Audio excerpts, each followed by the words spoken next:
Hello, everyone. I'm Amanda Benjamin. I'm Paul Carganilla, and we welcome you to our mystifying show in which we explore mysteries of the unknown. As they waited, they could see the creature walk up to the porch, peek into the house through the windows, and even pushed against the door. In this live stream and podcast, we'll tell tales of the paranormal and unsolved, while mixing in a little fun and live music as well. Welcome to the Magical Mystery Hour.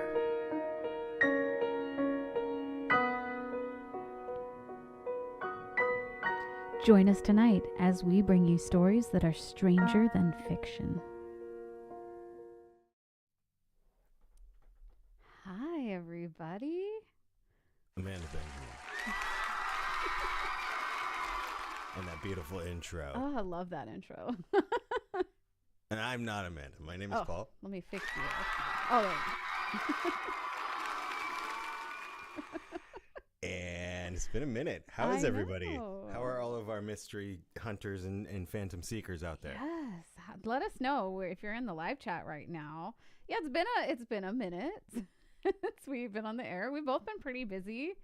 We have lots of family stuff. I did a lot of shows between our last show and this, and we were like, let's get it. New year, same us, but new resolve. Well, I mean, it's great because we started all this Vodacity stuff, all the web series or the live streams and the podcasts because we couldn't be on stage doing shows. And now that we can be on stage doing shows, it is good that you are on stage doing shows. And I applaud you. And we're so glad that you are.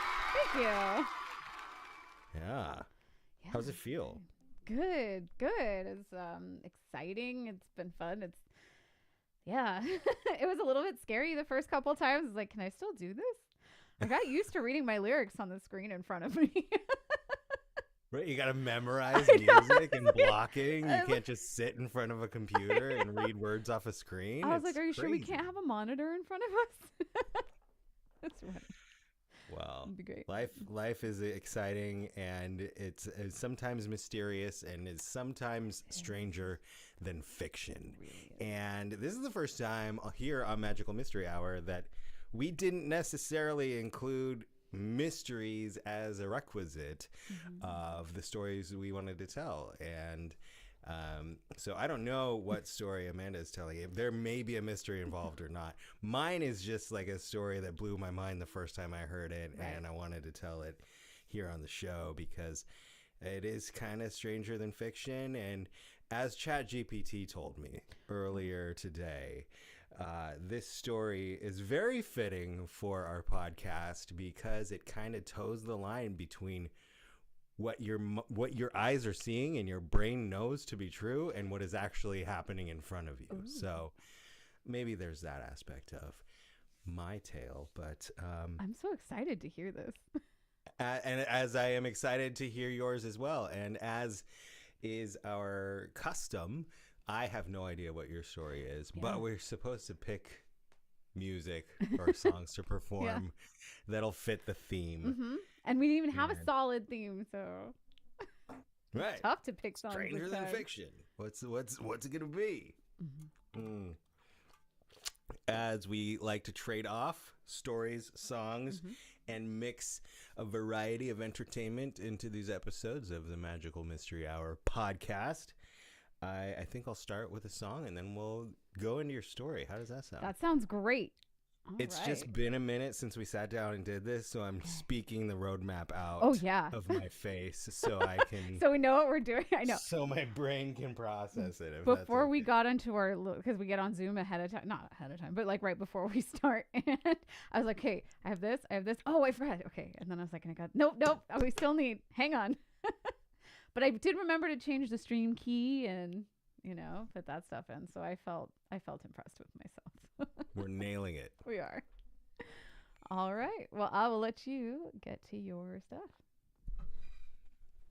Well, at least in my tale, revolves around an individual who talks to himself, at least in his head, and might be considered by his friends and neighbors a little unwell at times. And this actually ties into a recent Cove Pod, my other podcast, request-isode, where someone requested me to perform a Matchbox 20 song of my choice. And I didn't get to it in the request-isode, but as Matchbox 20 is one of my favorite bands, and we're talking about someone who's a little unwell, here's a little Matchbox 20 Unwell.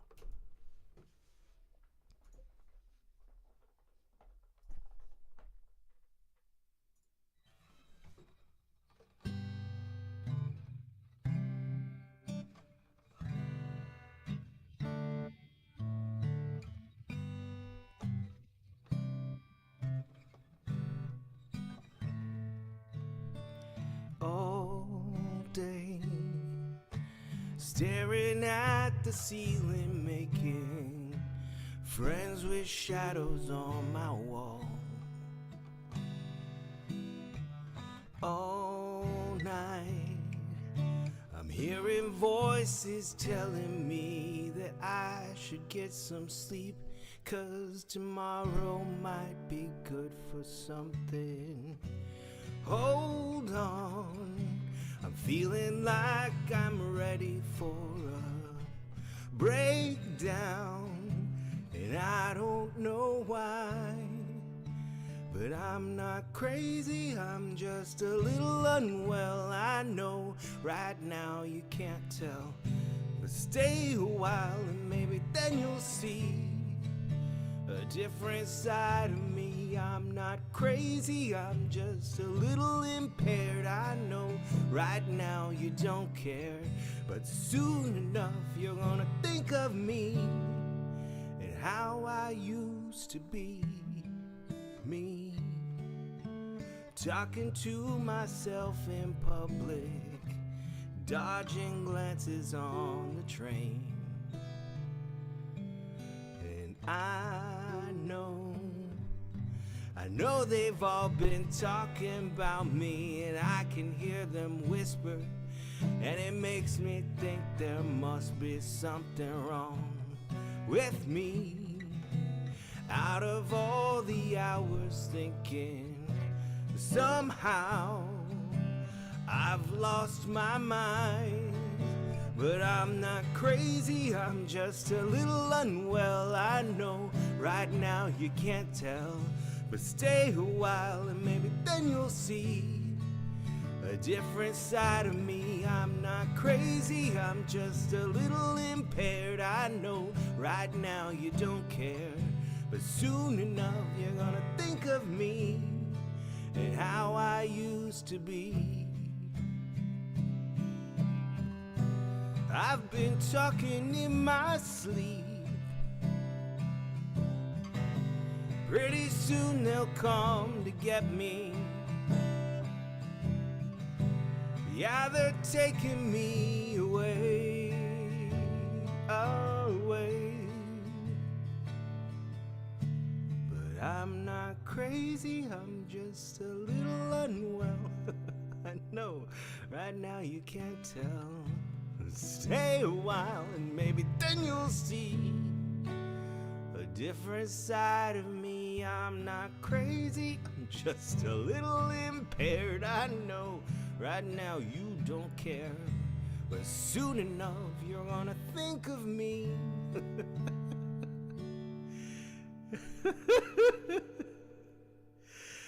How I used to be. How I used to be, yeah. How I used to be. Oh, I'm just a little unwell. Think of how I used to be.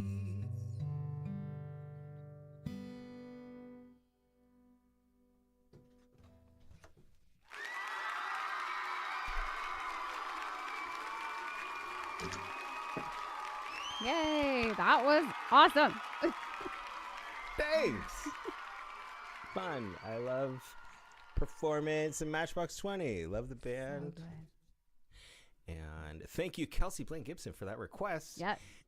And it just so happened to fit in. So I was so excited about that. Mm-hmm. Amanda, is your story about someone who's just a little unwell? Well, yes. Okay. Maybe more than one someone. Oh. Oh. It's an unwell party. Yeah. Yeah, it is. Okay. Yeah. That's exciting. Yeah, well, we'll get into it. Let me, I got my script ready. Can I ask you, when I proposed, because I was like, yo, I want to tell this story. Maybe we could do like something that's not a mystery. How did your thought process go? Well, we talked about it could have mystery, could not have mystery. And I did think about some things, right? But I cannot help it. Like the mystery, it's in my bones. So mine is kind of a mystery, but it's also kind of not. You'll see what I mean. It's a strange story, and we're not exactly sure what happened, but at the same time, we have an eyewitness. It's real weird. So until you said there was a witness, like my brain went to our first episode, the Dyatlov Pass. Yeah, it was right? Like, we're not quite sure what happened, but there's a witness now. But there's a witness, so right. Yeah, yep. So I think you'll like it once I get started and you see what's happening. I can't wait. Don't let me stop you. All right. Don't let me hold your back. Well, let's get it going. I'm gonna start some music. Set the mood. And here we go. So I'm gonna be honest. Okay. Firstly, I really don't like hiking. And don't get me wrong, because I really, really, really want to. It's gorgeous, right? You're just so close to nature, one with it, and I dream about climbing up mountains and gazing at the valley or a lake below me. It's just, or like even just sitting under the trees while you take a break, gazing at the stars in the middle of nowhere. Everything's totally silent, and I love the idea. But I always tell people this thing happens in my brain. Everything will be going great. And then all of a sudden I get like all these internal alarm bells and my body's like, hey, you don't know where you are right now. Where are you? And then I have no idea how to get back. I don't have a great sense of direction. So pretty much. And then she looks around and realizes she's at the duck park. Yeah, I know. Yeah, even like Corganville Park is close to here, and there's like little trails. But every time, like halfway through, I'm like, whoa. It's really weird and it sucks. So I have an idea of what set this off, but it's probably like that forever. When I was in high school, my AP bio class went out on a hike, and it was the beginning of the school year, so it was still pretty warm. And we went out to this place. It's called the Pinnacles National Forest. Oh, yeah. Yeah, it's cool. It's very hot, though. It was probably like 110 that day. But we all went out there to the Pinnacles, and it wasn't forecast to be that hot, but it was. And we're all high schoolers, so when they said, bring water with you, we literally bought like a bottle of water. Oh, and they told us to bring food, and so, granola bar will do. Mm-hmm. And we set ourselves up for success. And like I said, to be fair, it was actually supposed to be a pretty easy hike. We met with the rangers first, and they told us that the trail would be pretty breezy. You make a loop around, and you're back within a couple hours. No problem. Yeah, we got it, Mr. Ranger. We're good. So, everybody splits off in these little groups, and you walk around at a nice pace, and we're all talking, and that's where things just went wrong. So I remember starting with a group, and there was a group in front of us, another group behind us, and we're all chatting about senior year, and we're excited to get out of class. So, Sure. But it was starting to get hot, and we realized that, okay, these bottles of water are going to have to last a while, so ration. Okay, so I wasn't drinking water unless I really needed it. And then I looked around, and the group in front of us was all of a sudden just out of sight, and the group behind was starting to fall behind. And eventually those groups were just gone. And not only that, but our little group actually seemed to be dwindling. And I remember a pretty fit teacher walked by, and she's like, hey, you got some water? And so, yeah, sure. And I gave her, and she took this tiny sip. She's like, okay, that'll last me another hour. And then she walked off. It's like, okay. It was really weird. It was very surreal. I don't know. Just for anyone listening, if you're ever in this kind of a situation, I'll tell you, biologically, rationing water makes you lose it faster. It's better if you just drink it all at once. But that's for your yes. I did not know that. That is better for your body to just drink all the water you have in one fell swoop, rather than when you drink it slowly, your body doesn't get really hydrated. Oh, but, yeah. Good to know. For next time. Yes. Okay. That next time that I choose to go hiking. The more you know. Oh, man. Well, eventually I was alone. And then I realized I was alone, and it was over 100 degrees, and there was no shade here. There's never shade. And so I was, just keep walking. Just keep walking. And eventually I got to this part where you have to do, like, it's just a little bit, but there's a little bit of rock climbing. You have to climb over and between these rocks to get through the rest of the trail. God. I did not understand what was happening. I thought this was a beginner's trail. How did they leave you alone? My mind is blown right now. How are you alone right now? I know. I literally was like, okay, so this might be how I die, but I'll just keep moving. It's fine. Right. And I didn't have a cell phone back then, like with the GPS and everything. Sure. So I didn't even have a watch. I don't know what time it was. And I realized just how alone I was. And I didn't know when the next time I was going to see anybody would be, because I know there were people behind me, or maybe people in front of me were going to stop, but I had no idea. But again, I just one foot in front of the other. And I didn't mention that I didn't have any sunblock either, so starting to burn. Yeah, the day just kept getting better. Eventually, I saw a point where there was some shade and like a table and then a bathroom, and I was just so happy. And there was another group of kids there and one or two volunteers from the trip. And they kept saying, like, we're pretty sure we're close to the end. And we just want to keep moving. So like, well, okay, just let me use the bathroom. I'm really tired, really hot. There was water fountains and refill my water bottle. And we would go on. And we did. They kept saying, we're almost there. We're almost there. And I was really hot and really tired. And I was starting to feel wobbly. And I kind of remembered that we passed a bunch of weeds. And I was so tired that I almost fell into them. Oh. And I remember one of the volunteers saying, wow, I'm really glad that you didn't fall into that, because that was poison oak. Okay, great. Yeah. But finally, we made it to the buses. And it was like the yellow school buses with no AC, but at least it meant we were there. You weren't going to die out there. Yeah, we were okay. But I found out it was about 2 o'clock. And maybe we wouldn't make it back too late, because we're supposed to be back at 2:30. So maybe we'd make it by like 3 or 3:30. But then they told us not everybody was back. And I actually felt kind of relieved that I wasn't the last one. But I looked around and realized, yeah, there's a lot of people missing here. And people were sitting around sharing their food and their drinks. We just waited. And then they made an announcement that the Rangers were going out on foot and in their vehicles to try and find people. It's like, it was a whole rescue mission going on. Wow. Yeah. And then finally they got everybody back, and the Rangers told us that what happened was everyone, pretty much, mind you, like this was like 40 kids, took a wrong turn right at the beginning of the trail.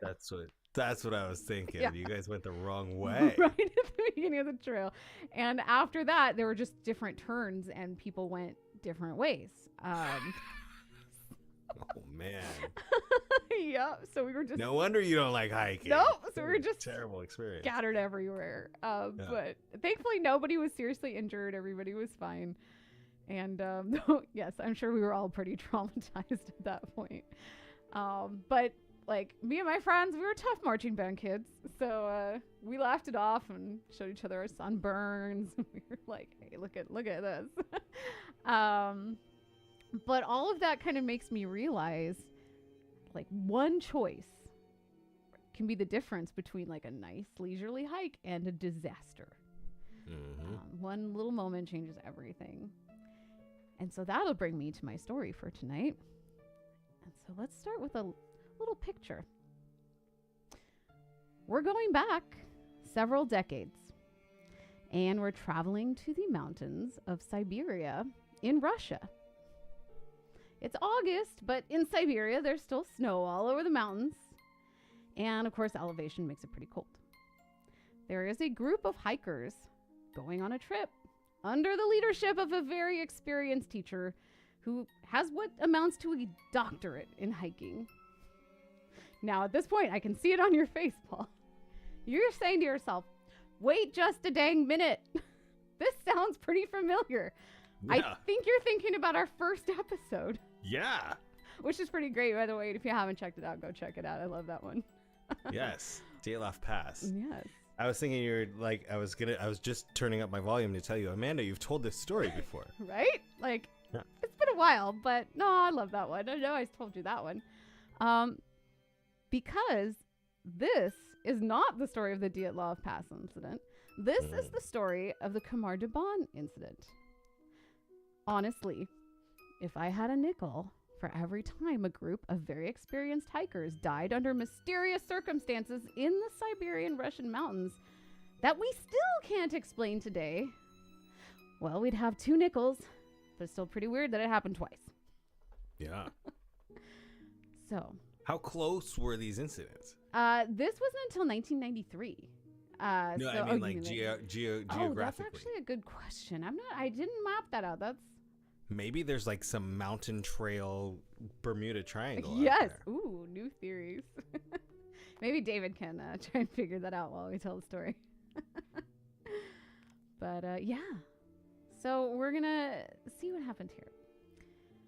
So our story starts, our story kind of takes place on August 10th, 1993. There were some kayakers just happily making their way down a stream, and the stream wound through the Kamar-Daban mountains. And then they saw somebody on the shore, a young woman, barefoot, disoriented, and alone. When they tried to speak to her, it was clear that something was very wrong. The girl spoke in short and incomplete sentences. She cried and just kind of kept repeating things. She would say, like, everyone had been fine. They're fine. Until they weren't. And clearly, this poor girl had been through something traumatic. The kayakers took her to the nearest police station. And at first, she would only, again, speak in fragmented sentences. And she couldn't really get out what had happened on the mountain. And it actually took her several days to make a full statement. And by then, it was clear that she had walked out with a group and left the mountain all alone. So, the Kamar-Daban mountain range runs along the south edge of Lake Baikal in Siberia and Siberian Russia. So I'm going to see if I can get a picture up here. I'm going to put it over Paul's face for if it'll let me. Let's see. Oh, nope, it doesn't like that. Hold on, go back. Okay, pause here. And let's see. Okay, yes. I'm going to put this window over here for just a second so you can kind of see what's happening. Okay, so this is Lake Baikal over here, and so that's kind of where that is. And then she was found at the bottom, so that's one of the parts where the stream is down here. Okay, and their starting point is up here at Merino, and that's the whole planned hike, as you can see that. So I'll put this picture for just a sec, and then I'll bring Paul back. Okay, so that is kind of the map for those of you listening on the podcast. There's like the map she showed. There's like a lake in the upper right hand corner, and then there's like a horseshoe of trail, and at the bottom is where there was a river that she was found. Or stream. Thank you for that. I'm so bad at narrating that kind of thing. So that's where she was found, and that's what we're looking at as far as the route goes. So while this area is remote, the weather and terrain can be pretty unforgivable.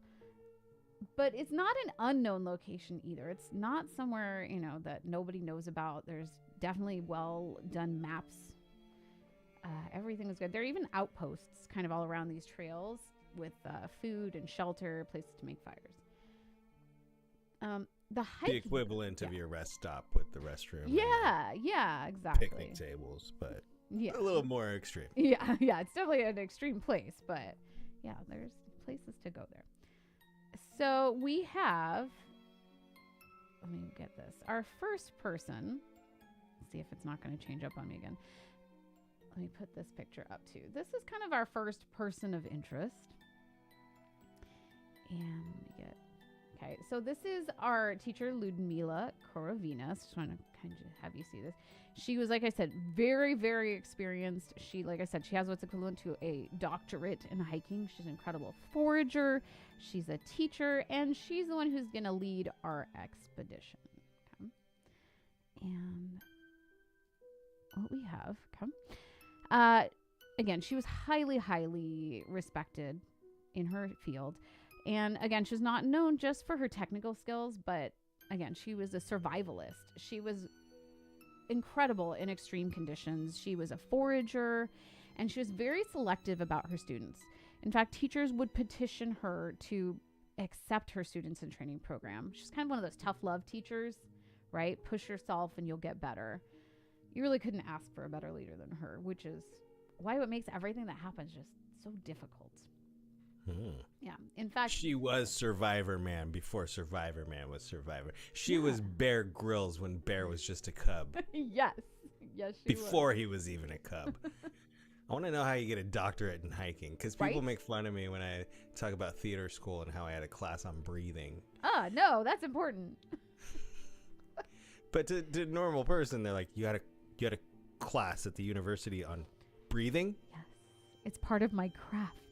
You didn't know how to do that when you were born? You need a class. Yeah, apparently. I mean, I think we're better at it when we're born than when we're adults, but yeah. But yeah. So yeah, that's our leader. That's Ludmila. And when the group of hikers set off, it was August 2nd, 1993. Now, nothing about the journey was spontaneous or reckless. Everyone was very well fit, trained, experienced. There was lots of planning and preparation. It was supposed to be very safe. But just a few days later, only one person would return. So let's take a look. There was a picture over here. I'm going to try and grab that one. There we are. We're going to take a look at everybody on this hike. Actually, I think we might be missing one. This is a really commonly used picture, but I think we actually are missing one person in this. So these are, again, kind of our victims. We have, the students were Tatiana Filipenko. She was 24. And these, I know these names are all in Russian over here. We have Alexander Genadievic. He was 23. Denis Shvakin was 19. Valentina Odachenko was 17. Victoria Zalasova was 16. And Timur Balgadovich was 15. Okay, and then, so we're missing one of the pictures on here. And then, of course, in the middle you have Ludmila. To anyone listening, none of these kids look older than 12 to me. Yeah. Like these Russians look really young for they really their do. age. Yeah. Except for maybe, is that Catalina in the top left? Let's see. Oh, that she actually looks like she Valentina. could be 50. Mm-hmm. Valentina. Mm-hmm. Yeah. But she's the one that was rescued? Yeah. Okay. Mm-hmm. Well, and then I think the right-hand corner, that's Alexander. He's the oldest at 23. Gotcha. Yeah. So, yeah. Oh, no, sorry. That is, I'm looking at their ages. Sorry, that's Tatiana. So actually, Valentina, I'll grab another picture of her. So hang on, give me a sec. That's who's missing on there is Valentina. So let's go and grab her picture. Valentina, the sole survivor. Yes. Let me see. I see. Was not in the image with the rest, and that solves the mystery. Yes. Everyone who was captured by that camera at that time is gone. Let's see this. Okay, let me find another picture of her. Valentina For anyone listening as well, in the chat, David has done some research. Oh, thank you, David. Dyatlov Pass and this incident are at least 1,000 miles apart from each other. So Wow. we don't have a Bermuda Triangle situation going on. Okay. Let's see. I would say aliens or Sasquatch, though. Yeah, I mean... I haven't heard the story yet, but I'm just guessing. Definitely. Okay, let's see. Here's another couple pictures. I'll see if I can get this zoomed in for you before I put it up there. And you don't need an ad about King Charles. Must be a British site. Oh, it is. Okay, just so you can see a little bit. So kind of in the middle, I know it's part of an article, but that's everybody right there. So those are all of our... Scroll over to stage right a little bit. Sorry. Scroll over. Oh, you know what? I can't. What do you need though? There we go. No, we're good. Ah. Wait, we're just getting some of the students. There it is. Okay. There? Okay, I'll hold it. Holding it. Well, now it's way too far left. Oh no. You're gonna see like party It's pictures. fine. It's fine. No, okay. We got it. I'll look here. Oh, there we go. Here, now I'm looking on it on my screen. Boop. Stop doing it's fine. This is fine. There it is. It's fine. All right. Darn, I don't know. My browsers wouldn't resize for me. But all right. So there's Oliver. It's a jovial group photo as Right? they set out for their fun trip. Yeah, they're excited because again, they're students. They really want to go on this hike and they really want to learn from her. So yeah, they were just so excited. All right. So the 7 hikers arrived, and unlike the Dyatlov Pass incident, there were actually 3 hiking groups going at the same time. So they weren't the only ones out there. And one of these groups was even led by Korovina's daughter. Her name was Natalia. And they planned like a pass during the hike after a few days. And so that was good to go. So great. August 2nd, they leave. They left the village of Marino and they started following that river. And they went through Langutype Gate Pass. And again, then they followed another river and they went up Canulu Mountain. And finally to the plateau of Anikta and Baiga rivers. Now, the first 2 days, they went great.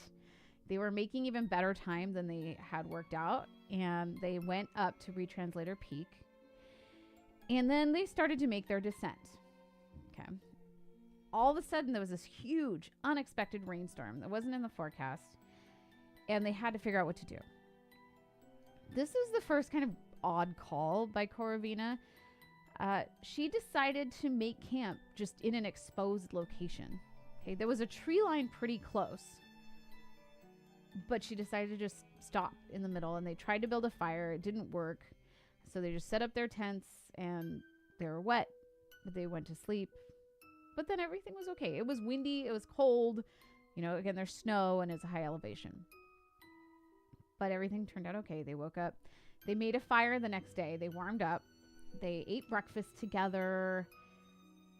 Everything, again, seemed to be going very well. So they decided to set out on the next leg of their journey. But now things get really weird. As the group began their descent at about 7,861 feet, or 2,496 meters, if you're across the pond, Creason, who was petitioned at the back, let out just this piercing scream. Okay. The group turned around to see what was happening, and they saw a horrible sight. He was bleeding from his ears and his eyes, and he was frothing at the mouth. He lost control of his body, and he fell to the ground, and he started convulsing. Almost as quickly as it started, he stopped moving. Seeing her student suffering, Korovina ran to him to see if she could bring him back to consciousness. He might have needed CPR or something. But just seconds after she got to him, she screamed and had the exact same symptoms. So then she fell on top of him and lost consciousness herself. Then Tatiana Filipenko, that one we saw in the corner, was, again, being the oldest of the students, ran to Korovina to see if she could help either of them. and then began to exhibit the same symptoms. Stop going over there. I Don't know. go to that space. Right? That's what I said. I was like, no. Back away. That's Back the up. first thing they tell you. Like, if you're ever in a building and then you see, like, through a window and you see people on the ground, you get out. Don't go in there. Yep. Yeah. Don't go in there. Oh, my God. So, the only kind of difference that she had is that she started clutching her throat. Like, she couldn't breathe or it hurt. She was just clawing at herself. And then she couldn't walk anymore, so she fell on the ground. And she crawled to a nearby rock and bashed her head in until she lost consciousness. What? Yeah. So when they saw like half the group just died in front of them, the other hikers started screaming. They went into two groups, and what happened was, let's see, Zelisova and Babanov decided that their best bet was to just run, just get as far as they could, right? But they collapsed in the snow, started throwing up blood, and were clawing at their throat. So oddly, they even tore off their clothes. That's like DLF pass. Yeah. Mm-hmm. Then the final hikers, that's Odachenko and Shvanchenko. Oh, it's so hard to say something's name. Shvanchenko. You do a really great job at those Russian names, by the way. Like, I'm rough. so impressed. This one is tough. How well you do. Yeah. But they decided to run. But he collapsed in the snow and started convulsing. But Valentina Odachenko, she saw it happen and she was okay. So she just kept running to the tree line. So now she's running. She's alone. She's terrified. Eventually, she got there and she stopped and was so utterly exhausted, she just fell asleep. Half convinced she was moments away from death. But she did wake up the next day, and physically, she was fine. Of course, mentally, she was in survival mode. And she knew that she had to make it several days alone in the wilderness. She realized that she had to go back to find her fallen friends, get the supplies that she needed from their packs, clothes from their body. And for 4 long days, she followed power lines down the mountain, and then she found the river and started walking along the river until she was found by that group of kayakers who took her to the police station. And again, it took days for her to be able to talk. She was so traumatized. Once they started to understand what was happening, they realized that there were others still on the mountain. But it took authorities until August 24th, like 2 weeks, to actually start the search for them. It took them another 2 days to find the bodies. They were using helicopters. So it took 2 days. So it took over 2 weeks to find these bodies. They did some autopsies, and they didn't release the details of the autopsies. They just released the results and said that the group of hikers all died from hypothermia after being caught in the rain the night before, with the exception of Korovina, who died of a heart attack. They were also found to have some protein deficiencies, and they concluded that that was caused by malnutrition. And that was about all that anyone said. Okay, but you're malnutrized when you're out hiking for days and days and days. And it doesn't just strike the group. Right? And murder everyone. Yeah. A little bit of malnutrition never murdered a whole group of people at once. Yeah.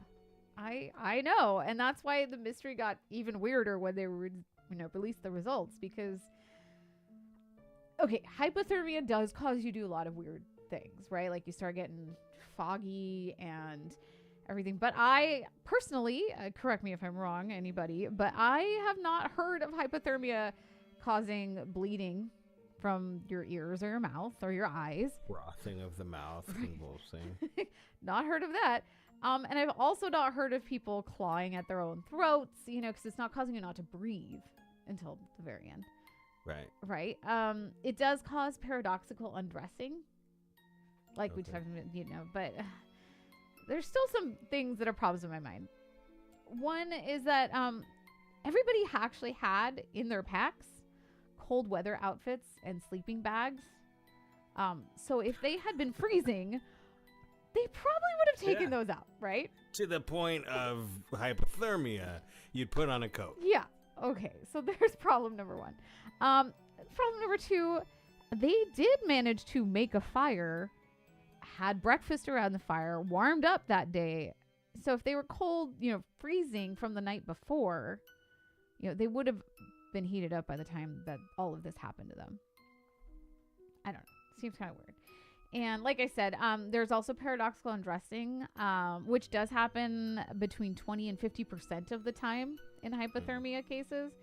But I've heard some people talk about this, and they say it's more likely to happen when you've been exposed to cold for longer periods of time. Okay. I don't have any statistics on that. That's just what I heard some people say. So, yeah. So then, what did happen here? Are you about to list what could happen, or can I go ahead. jump in with? Go ahead. If you have some theories, we'll talk about it. So I've got 3 things I'm thinking. Ooh, okay. One is maybe a nearby natural gas leak of some sort. Okay. I didn't hear any theories about that, but I like that. That's good. Was choking him out. I don't think that. I don't know. That would support bleeding of the ears, but clawing at the throat and right, yeah. Wanting to just pound your head and some in, kind of like a hysteria, breathing gas. Mm-hmm. Some sort of the Stockholm syndrome kind of situation, if something nearby was making a frequency that just made your brain go insane, and you bled and you died and you clawed at your throat. Yeah. Or number 3 was maybe since they were all together and eating together, maybe they ate something. That's also a fair point. Those were the things that came through my head, other than Sasquatch and aliens and ghosts. There's so many good theories. I don't even, Yes, I like those. And some of those do come up pretty often. So I'll go through a few kind of popular ones, but there are a lot of theories out there. So one thing kind of similar to what you're talking about is there's a lot of people claim that they may have been exposed to a nerve gas. Right? Like I saw Craig said in our little chat here, maybe some kind of biological weapon. Kind of similar. Or as David says, alien farts. Yeah. Oh, yeah. Gotta watch out for those. Or Sasquatch farts. Yes. Even more realistic, the Sasquatch fart.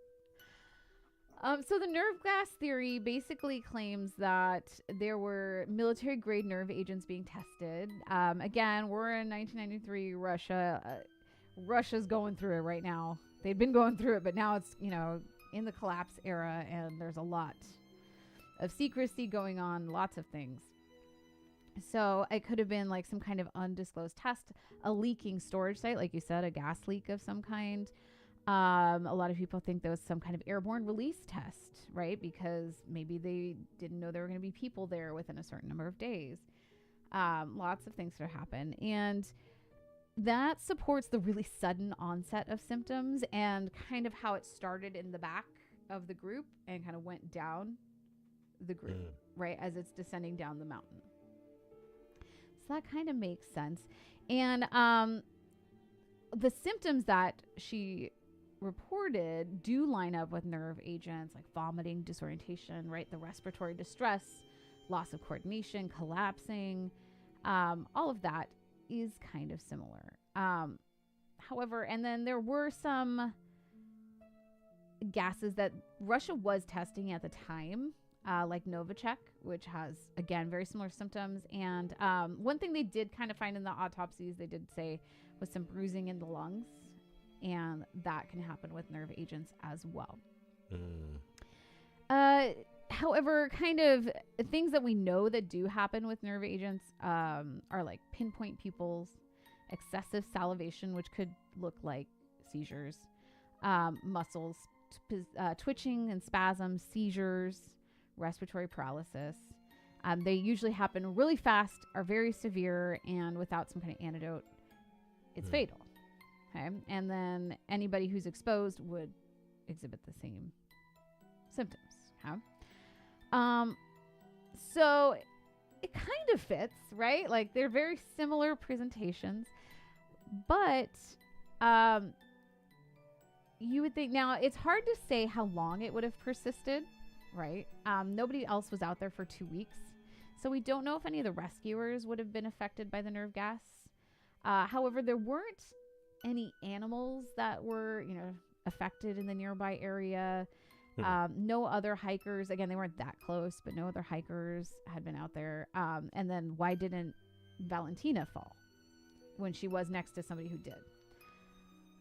So it's rough. Like I said, it kind of fits, but not exactly. Okay. There was also no results released as far as toxicology, so we don't know.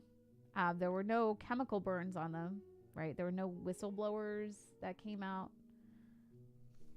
Maybe like it was like a Wizard of Oz poppies situation. Maybe there was like a certain flower. Yeah. Some kind of plant. I don't know. Killed everyone but one person. It's just, it's the puppies. Yeah, I don't know, man. But so I always, the conspiracy theories, I love them, especially like Cold War era Russia. I'm like, man, anything could have happened back then. I love them. It's like I said, it kind of fits. It's not a perfect match, so I can't be like, yeah, that's definitely it. Good theories. I'm not sure. Another good theory, though, this is, pretty good, is pulmonary edema. Okay. Pulmonary edema is what happens when you get fluid in your lungs really fast, and it makes it hard to breathe, right? And basically, you're drowning from the inside. Okay. It can be caused by extreme physical exertion, cold exposure, stress, cardiac strain, and high altitudes. And it can happen suddenly as well. Okay. So symptoms of pulmonary edema: shortness of breath, coughing. Here's kind of a key that makes you think maybe, because you can get a pink frothy foam in your mouth. Okay. Chest tightness, confusion, panic, and death within hours. I feel like we talked about that mouth frothness in the Dialog. Yeah, we probably did. That's interesting. Yeah. I love this idea that like maybe the first guy was experiencing something extreme, but then everyone else just stressed the hell out, and that killed him. Yeah. I think, yes. Just being up that high, being, tired, being, maybe hungry, and just watching, like the first guy at the back starts bleeding from the ears, foaming at the mouth, and like keels over. Like maybe he was the only one with an actual problem, and then everyone else just stressed to death. That is entirely possible. That is one of probably the best theories. Right? Just most explainable. It makes a lot of sense. Occam's razor. You taught me Occam's razor on this show. Yes. So that is such a great and plausible theory. So I like that. I do like that one. And then it would look like everything happened suddenly, but it really probably would have been building up. The fluids would have been building up in their system. And then exactly, the panic is what set it off and killed them. And then for whatever reason, Valentina didn't physically stress as much as the others. She was chill. She went to sleep. She took a nap. I get it, because yes, she probably panicked so much that she just collapsed. What's her name's over here killing herself by smashing her head against the rock. But I'm just gonna take a nap. I took some peer support classes, so I'm just gonna chill, breathe deep, box breathing. Yep. And it's crazy, like. Wow. I know.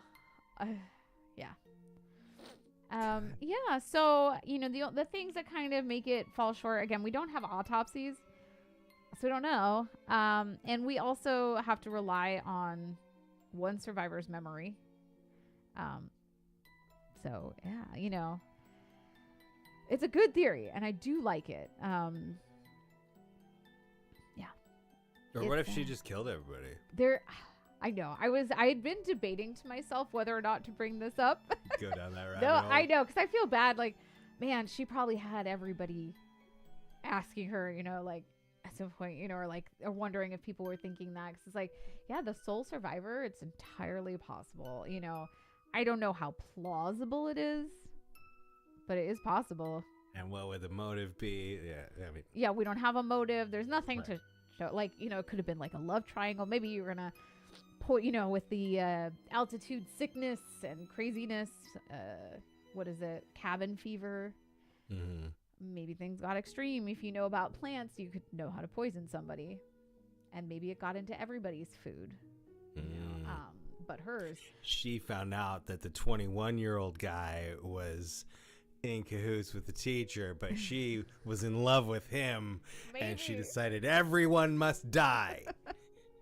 Who knows? Yeah, I mean, again, it's not like it's impossible, but I know I feel nothing's bad. Impossible. No, but yeah, there's just no evidence of it, so who knows? It's a mystery. Wow. And yeah, pulmonary edema sounds good. We also had a theory of mushroom poisoning. Okay, because again, Corvina would teach them about foraging, so they did have breakfast before they left. Right? So they had breakfast around the fire, packed up, and then all of a sudden they were dying. So it's entirely possible that there was toxic mushrooms. There are toxic mushrooms on the field. And it does make sense. It does, though, take a while typically for that to happen. So it could have been a previous night's meal or anything like that. But food poisoning typically, is going to cause vomiting, diarrhea, confusion, weakness, collapse. So, yeah, they could happen. Again, it could take like anywhere from 6 to 24 hours. And again, the bleeding from the ears and the eyes and foaming at the mouth, it's not typically part of food poisoning. And it makes me nervous because I got a new mushroom coffee that I'm enjoying very much, and I don't want to think it could kill me.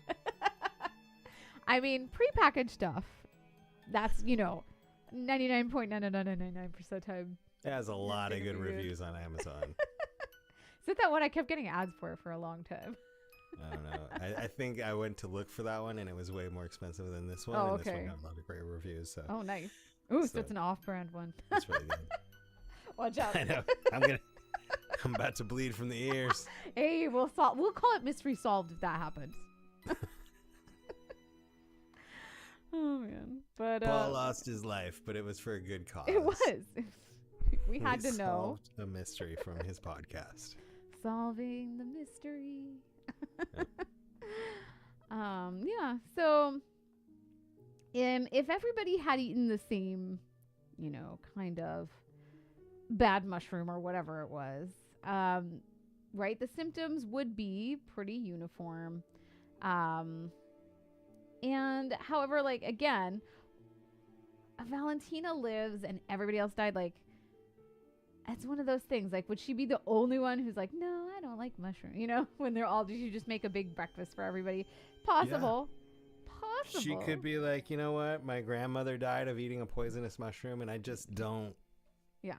I don't believe in eating mushrooms. Yeah. The other thing is just that Ludmila was so experienced in foraging. It makes it hard to believe that she would let them find or pick or put those mushrooms in. You'd think at some point she would have noticed. Not impossible, but you did have kind of an expert with you. And there was no, mushrooms found around them or with them in any of their stuff. But, so we don't know. There's nothing that really shows us any of that. And if Ludmila had managed to eat them but not died from it, she would have had some, liver damage or kidney problems, some kind of illness more than likely. Right. There are some death cap type mushrooms up there again, but a lot of there's just not really any real evidence of it, so it's tough. Yeah, so I don't know. kind of the major theories around it. But I don't know. It doesn't sound like it really fits. Nothing is 100%. I do like your explanation, though, because yours is basically a combination of things, right? Something which we still don't understand happened to our first victim, right? And then everybody else panicked. So it's a very strong possibility. But of course, our audience, we'd love to know what you guys think. I mean, they're all so young. Like it's a stretch to say they all panicked to death, but it's also like entirely possible. Yeah, 100%. Again, with that pulmonary edema, that's all it takes is your heart and your lungs working so hard that you can't breathe anymore. That altitude, a panic attack at that altitude could take the healthiest man. Yep. Or woman. Yeah. Whew, yikes. So yeah, like I said, I'd love to hear what you guys all think. What's your explanation? Was there anything else? I did see some other things online. I was telling David that one. I was like, ooh, at first, and I was like, wait, no. Because somebody said, oh, you know what was happening in the 90s was Ebola. And I was like, oh yeah, because with Ebola, you do bleed from your eyes and ears. And then we started talking about it, and I was like, oh yeah, but you're actually like sick with Ebola. You get sick before all of that happens, and it doesn't appear. Everything seemed really sudden. So maybe not. Maybe bird flu, since they were up so high. Yeah, I mean, if there was some kind of flu, again, combined with the altitude and, again, some pulmonary edema, could be. And stressing them out. Yes. Yep. Yikes. So, again, lots of different theories, but those are kind of the big ones. Hey, you know what? Your hiking trip sounded pretty stressful. But I'm just glad you weren't on this one. Yes, me too. So, I guess I suppose that I, start wrapping this up. But we kind of came to our own conclusions. But again, I'd like to hear what you guys think. And when we think about these kind of mysteries, again, we try to look for like that one moment or mistake or something that would change everything, right? And if we could change that one thing, we could just bring everybody home. But again, it feels like the more we dig into this story, we realize that there's just not any kind of neat ending to it. Even with our theory, which sounds pretty strong, we still have no idea what happened to our first victim. So there's just no way to put it all together. And we have, again, a lot of potential explanations that just don't quite work. And it seems like the more we try, the further we get. But what remains are the facts. A group of hikers who were very prepared for extreme elements, challenges, set off on a journey and never returned.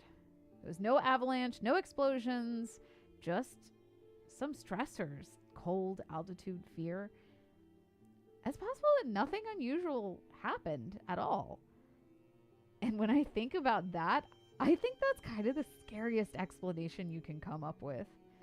Because you can do all the right things, have the experience, the skilled teacher, plenty of food, be in tip-top shape, and yet your fate is still out of your control. And that doesn't give you chills. I don't know what would. So the story is filled with uncertainty.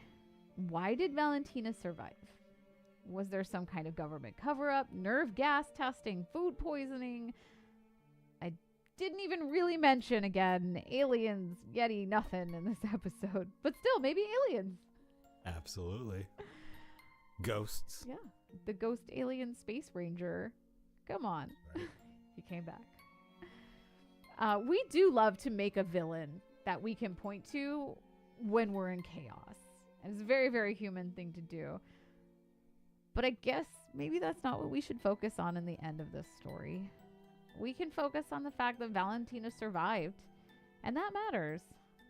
Not because it explains anything, but because it gives us some kind of hope.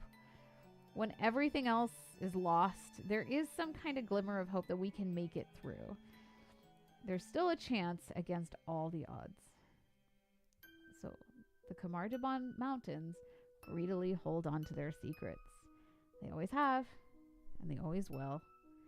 And maybe this and other mysteries just simply aren't meant to be solved, but they're meant to be remembered. With that thought, this and so many other stories before it will remain a magical mystery.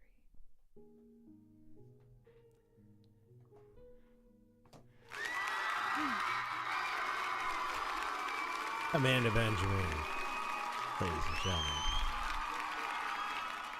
And the mystery of the, well, like, what would be the name of that mystery? Yes, the mystery. The Kamar Daban incident. Kamar Daban. Yeah, that's good. Good name. That's going to be on my spelling list. Yeah. For the podcast. Yeah. But it's such an interesting story. Like I said, I just can't believe that this happened twice. Yeah. What? And again, there's an eyewitness, and we still don't understand what happened. Yeah, that was what hooked me at the beginning, and it's still just baffling. Like, someone was there and watched it happen, and we still have no idea what happened. Still, yeah. Wow. Yikes. Well, with the amazing storytelling craft of Amanda Benjamin. Thank you. Yes, as always. Your mystery music's still going, by the way. Oh, that's right. I was starting to check out some of the comments. I saw David said panic attacks don't result in death per the Googles. But have the Googles been up that high? Yeah, exactly. Normal panic attacks don't typically kill people, but let's say you had like super high cholesterol and blood pressure, and then you have a panic attack, you could have major heart problems. And what if it's a combination of they had a bad mushroom and they had a panic attack? And boom, you're gone. Yeah, exactly. Have your will and trust prepared. Oh, God. Well, before you go hiking in the Siberian mountains, have your will and trust prepared. Anytime. Sure. Before. Anytime once you're past adulthood, as most of them had. Gosh. And if you do go hiking in the Siberian mountains, please record everything. Right. My God. Get those GoPros fired up. Yes, please. And just yes.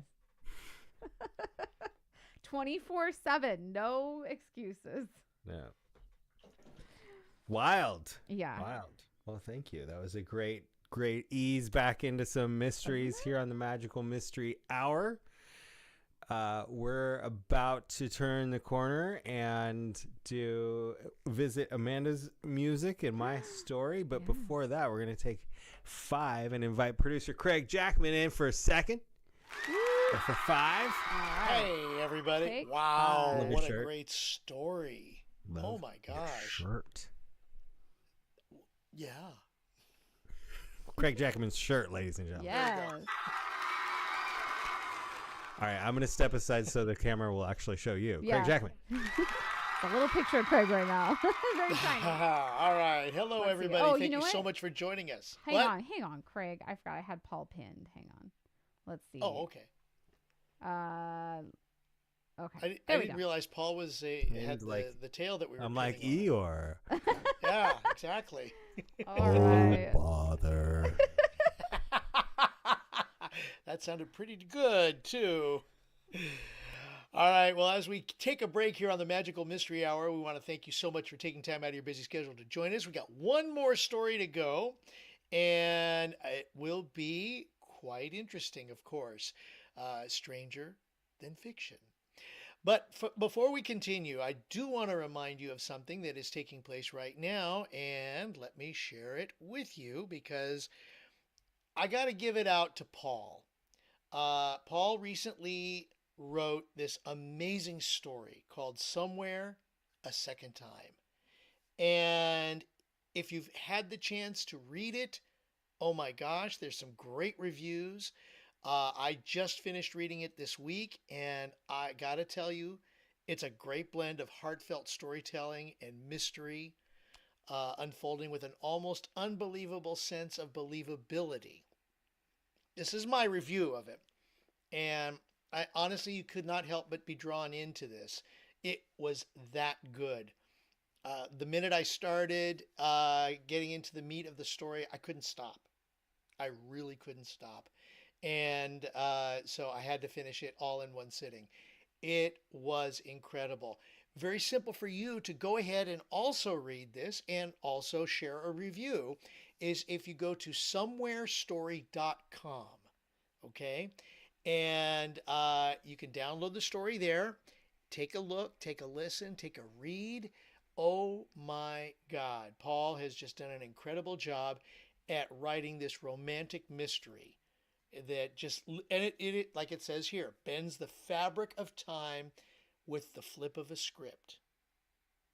You will be intrigued all the way to the end. So please go to somewherestory.com.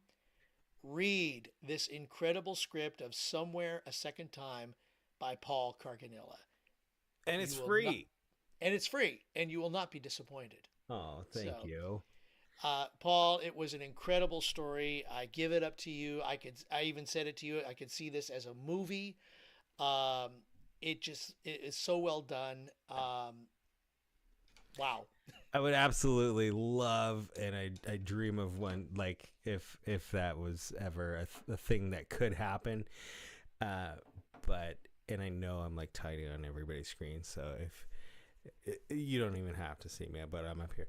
But yeah, it's just like, so I wrote this fan fiction type of story that involves so many actual real people that it would be really hard to actually make it anything that I could publish and sell, or anything that's why I'm offering it for free, in all honesty. But that doesn't help, Craig. You can stay on. All right, I was just trying. Thank you.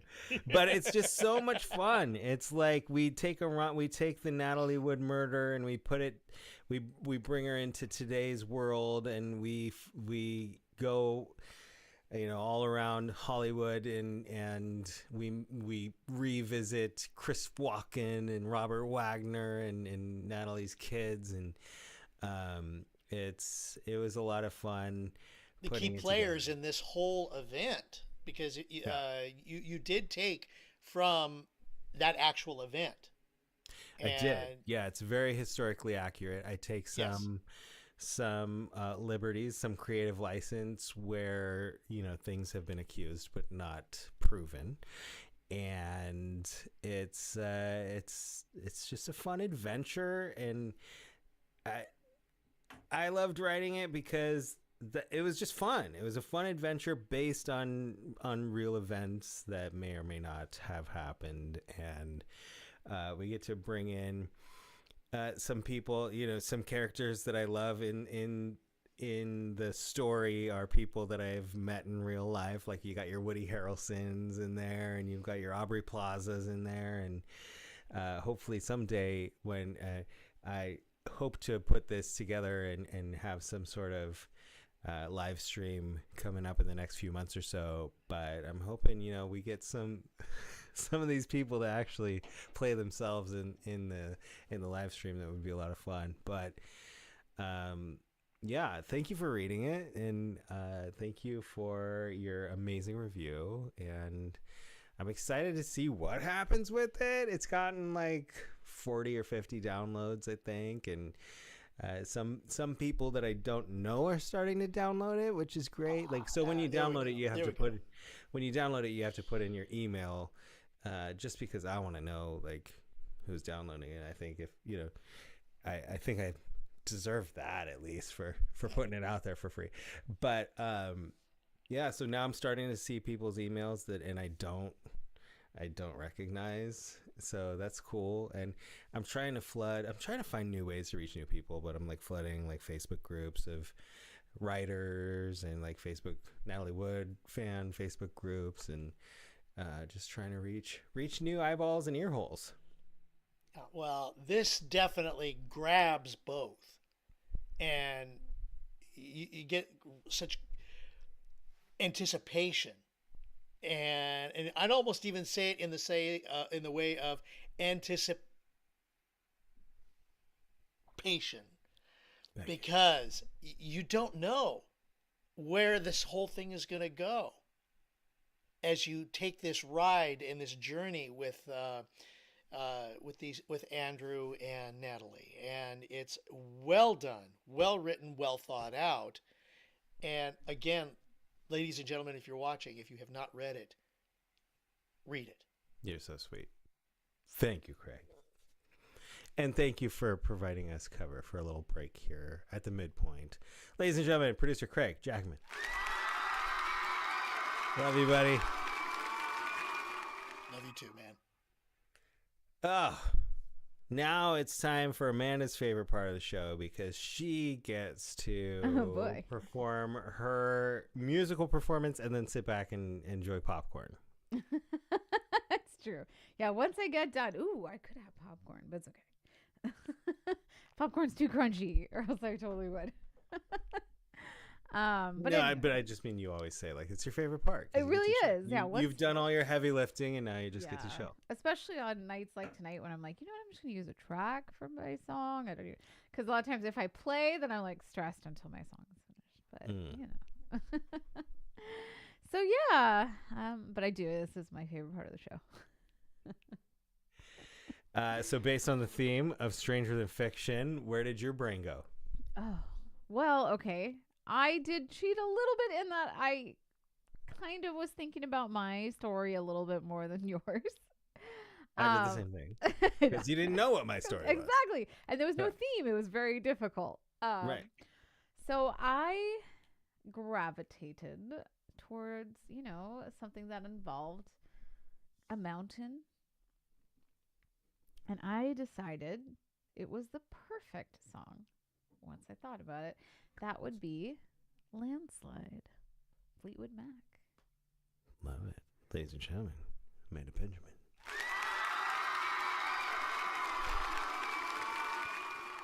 Let me, I got to rearrange this real quick. Get myself on my own screen. I almost did it in this. Let's see. Here we are. Hello. All right. I love this song. And like I said, it's kind of the perfect song for this. So here we go.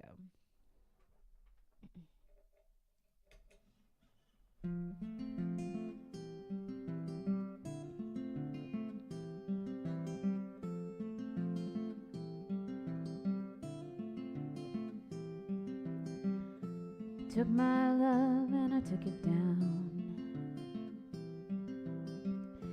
Climbed a mountain and I turned around, and I saw my reflection in the snow-covered hills where the landslide brought me down. Oh, mirror in the sky, what is love? Can the child within my heart rise above? Can I sail through the changing ocean tides? Can I handle the seasons of my life?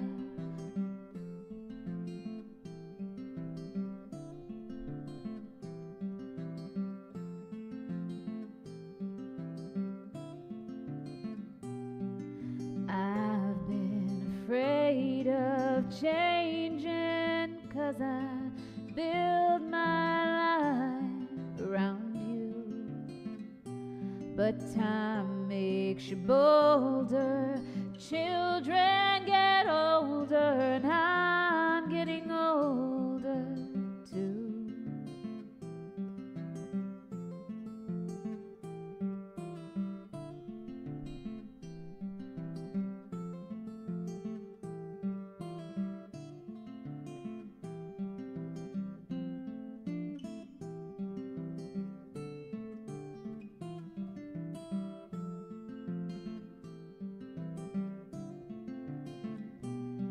I've been afraid of changing, 'cause I build my life around you, but time makes you bolder. children get older, I'm getting older too. I'm getting older too. Take my love and take it down. Oh, climb a mountain and you turn around, and if you see my reflection in the snow-covered hills, the landslide will bring it down. And if you see my reflection in the snow-covered hills, the landslide will bring it down. Yeah, well, the landslide will bring it down.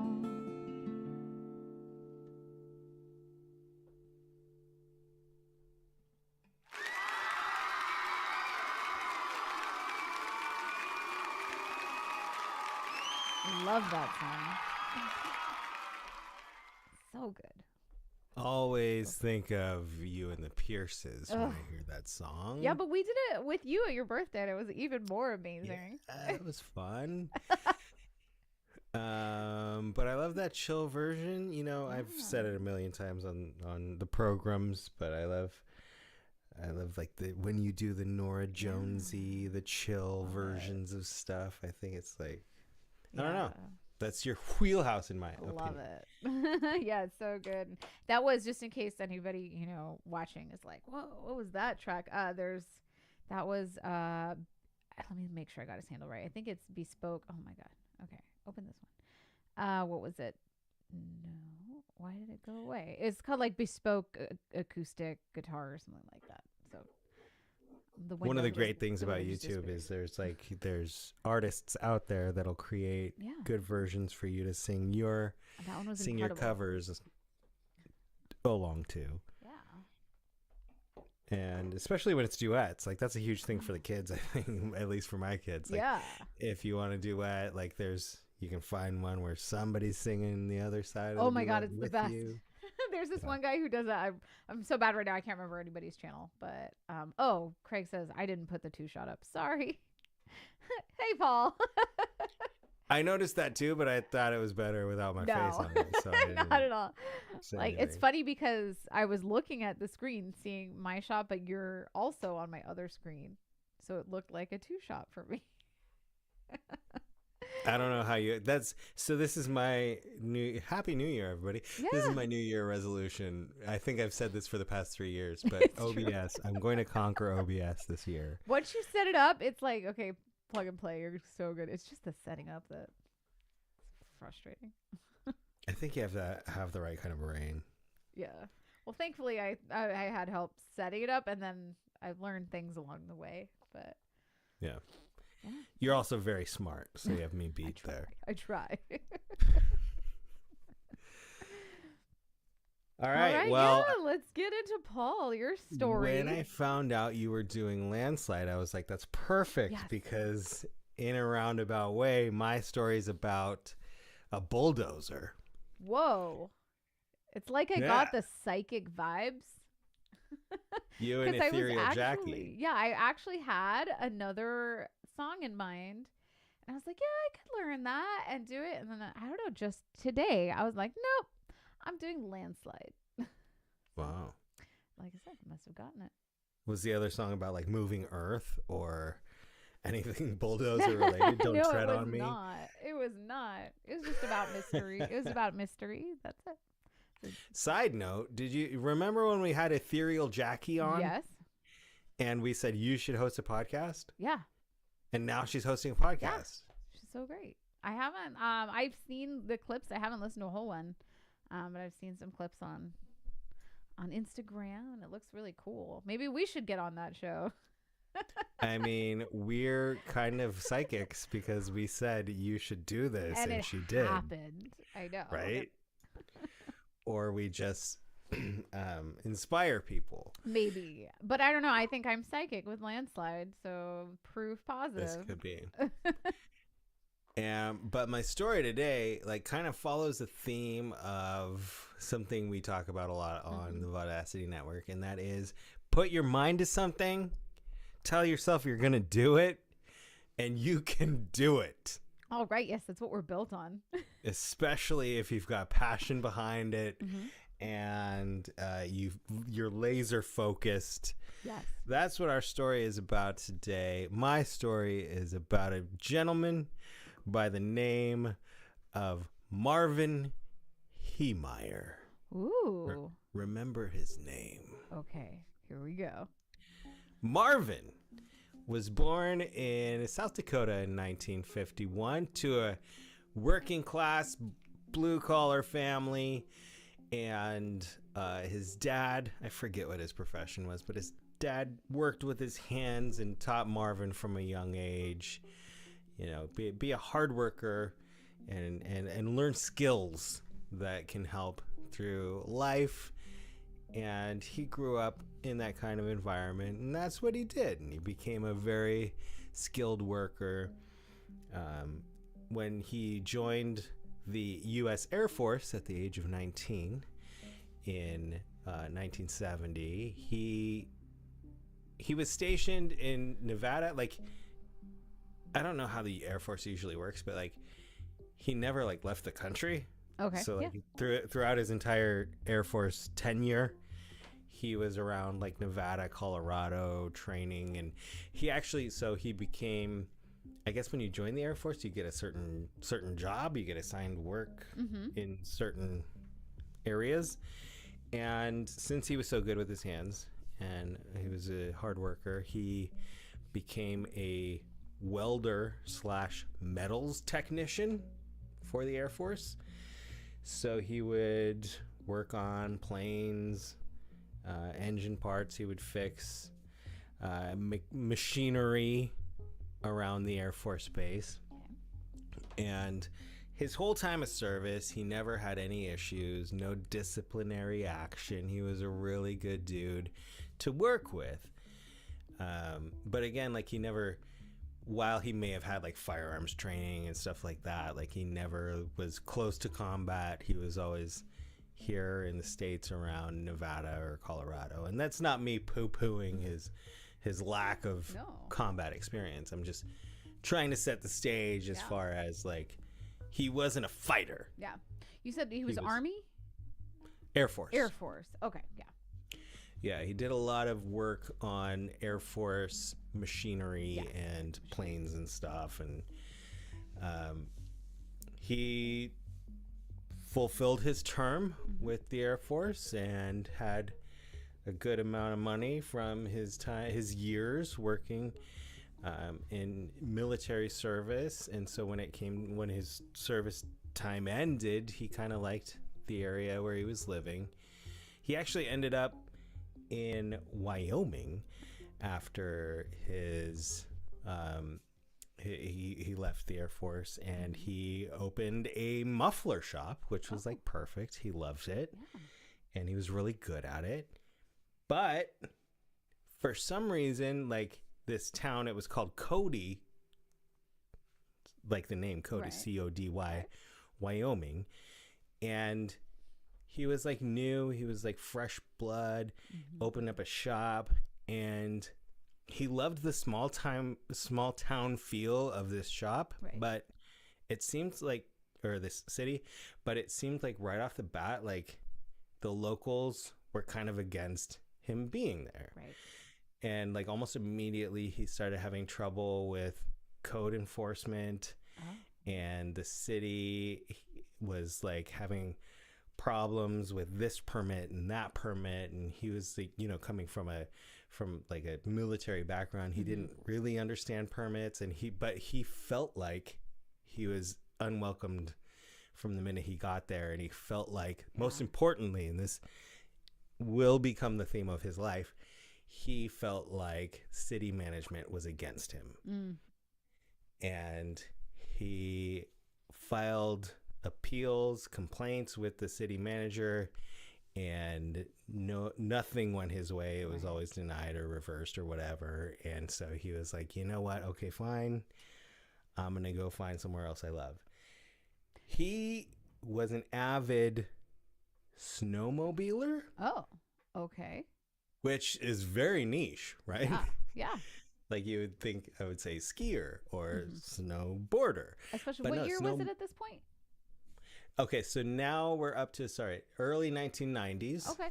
Okay. 1992, Mm-hmm. he found a really cute town close to a lot of snowboarding trails. Okay. And for anybody who's not familiar, like I wasn't when I started learning about his story, like snowmobilers can go out into just expanses of forest and snow and go a trail, like hiking trails, like Right. Amanda explained, but not hot and where you need a bunch of water.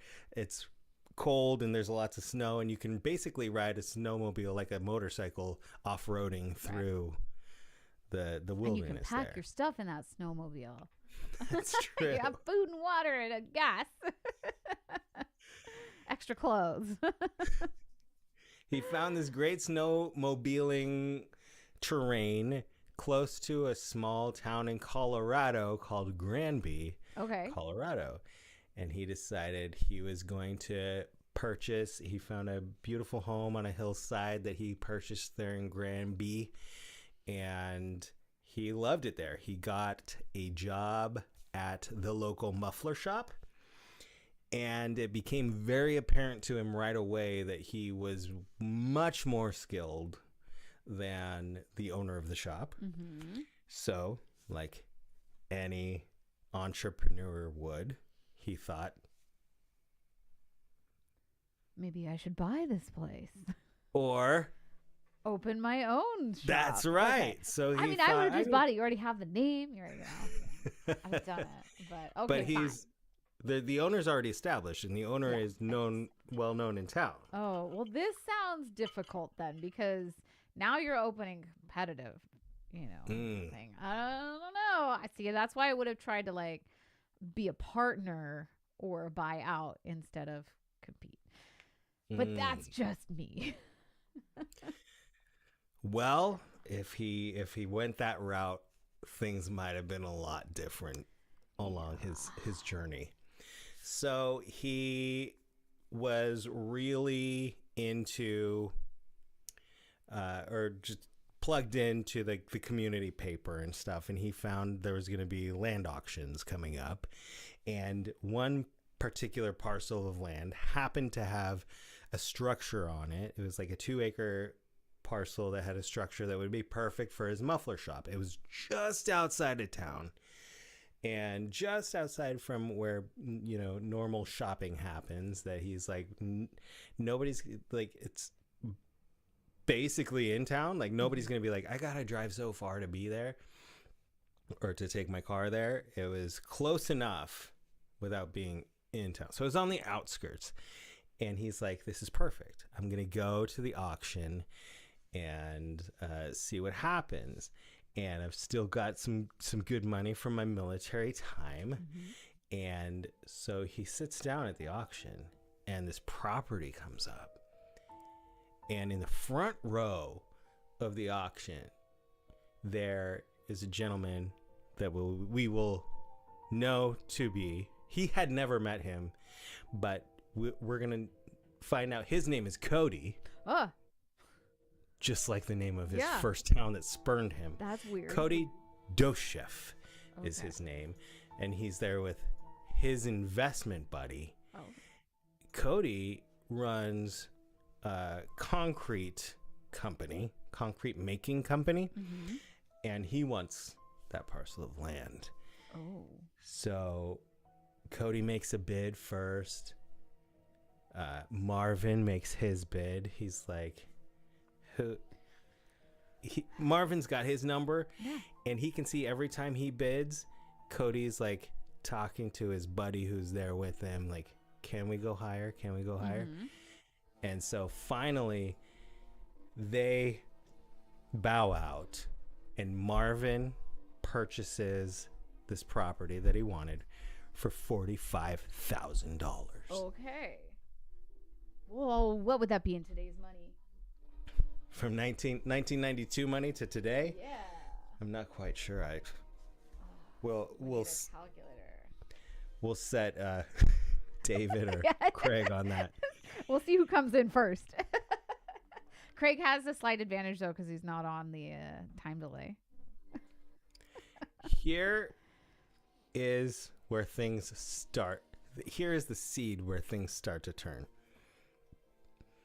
Marvin says, after that auction, Cody Dochef walked straight up to him in the back of the room and gave him a tongue lashing for the next 10 minutes. What?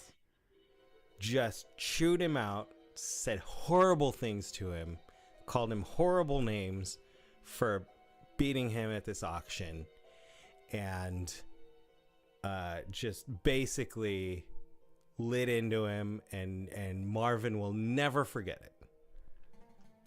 Okay. Here's the other side. Okay. Cody says that never happened. At that point, I had no idea who Marvin was. I never spoke to him in my life. Didn't yell at anybody. No. That's completely fabricated. Wow. Oh, by the way, David says that's about $104,000 today. Okay.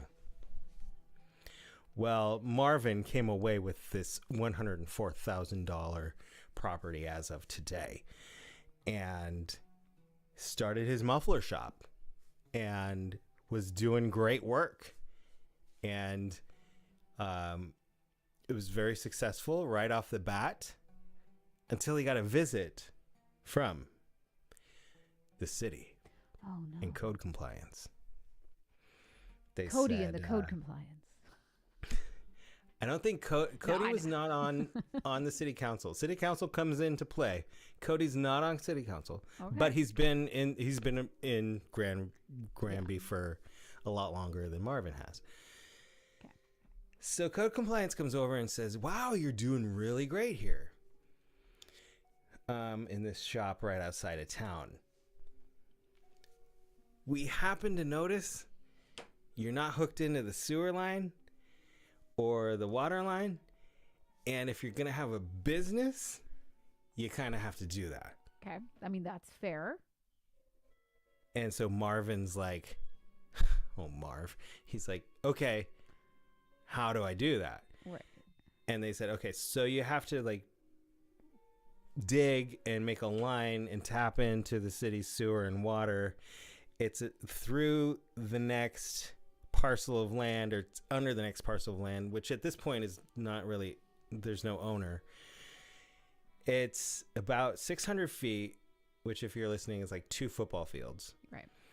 And they did some estimates and stuff, and it was going to cost him about $70,000. Okay. So after paying like 45,000, I forget what the exact number was. Yeah. Now this is like tripling his cost of starting his business, and he's not happy with it. But not only is he not happy with it, he thinks that Cody did it. He thinks this is Cody / the city, the good old boys here in Granby. Just like in wait, was it Colorado? Cody, Wyoming. Oh God, too many. Too many Codys. Too many Codys are haunting him. I know.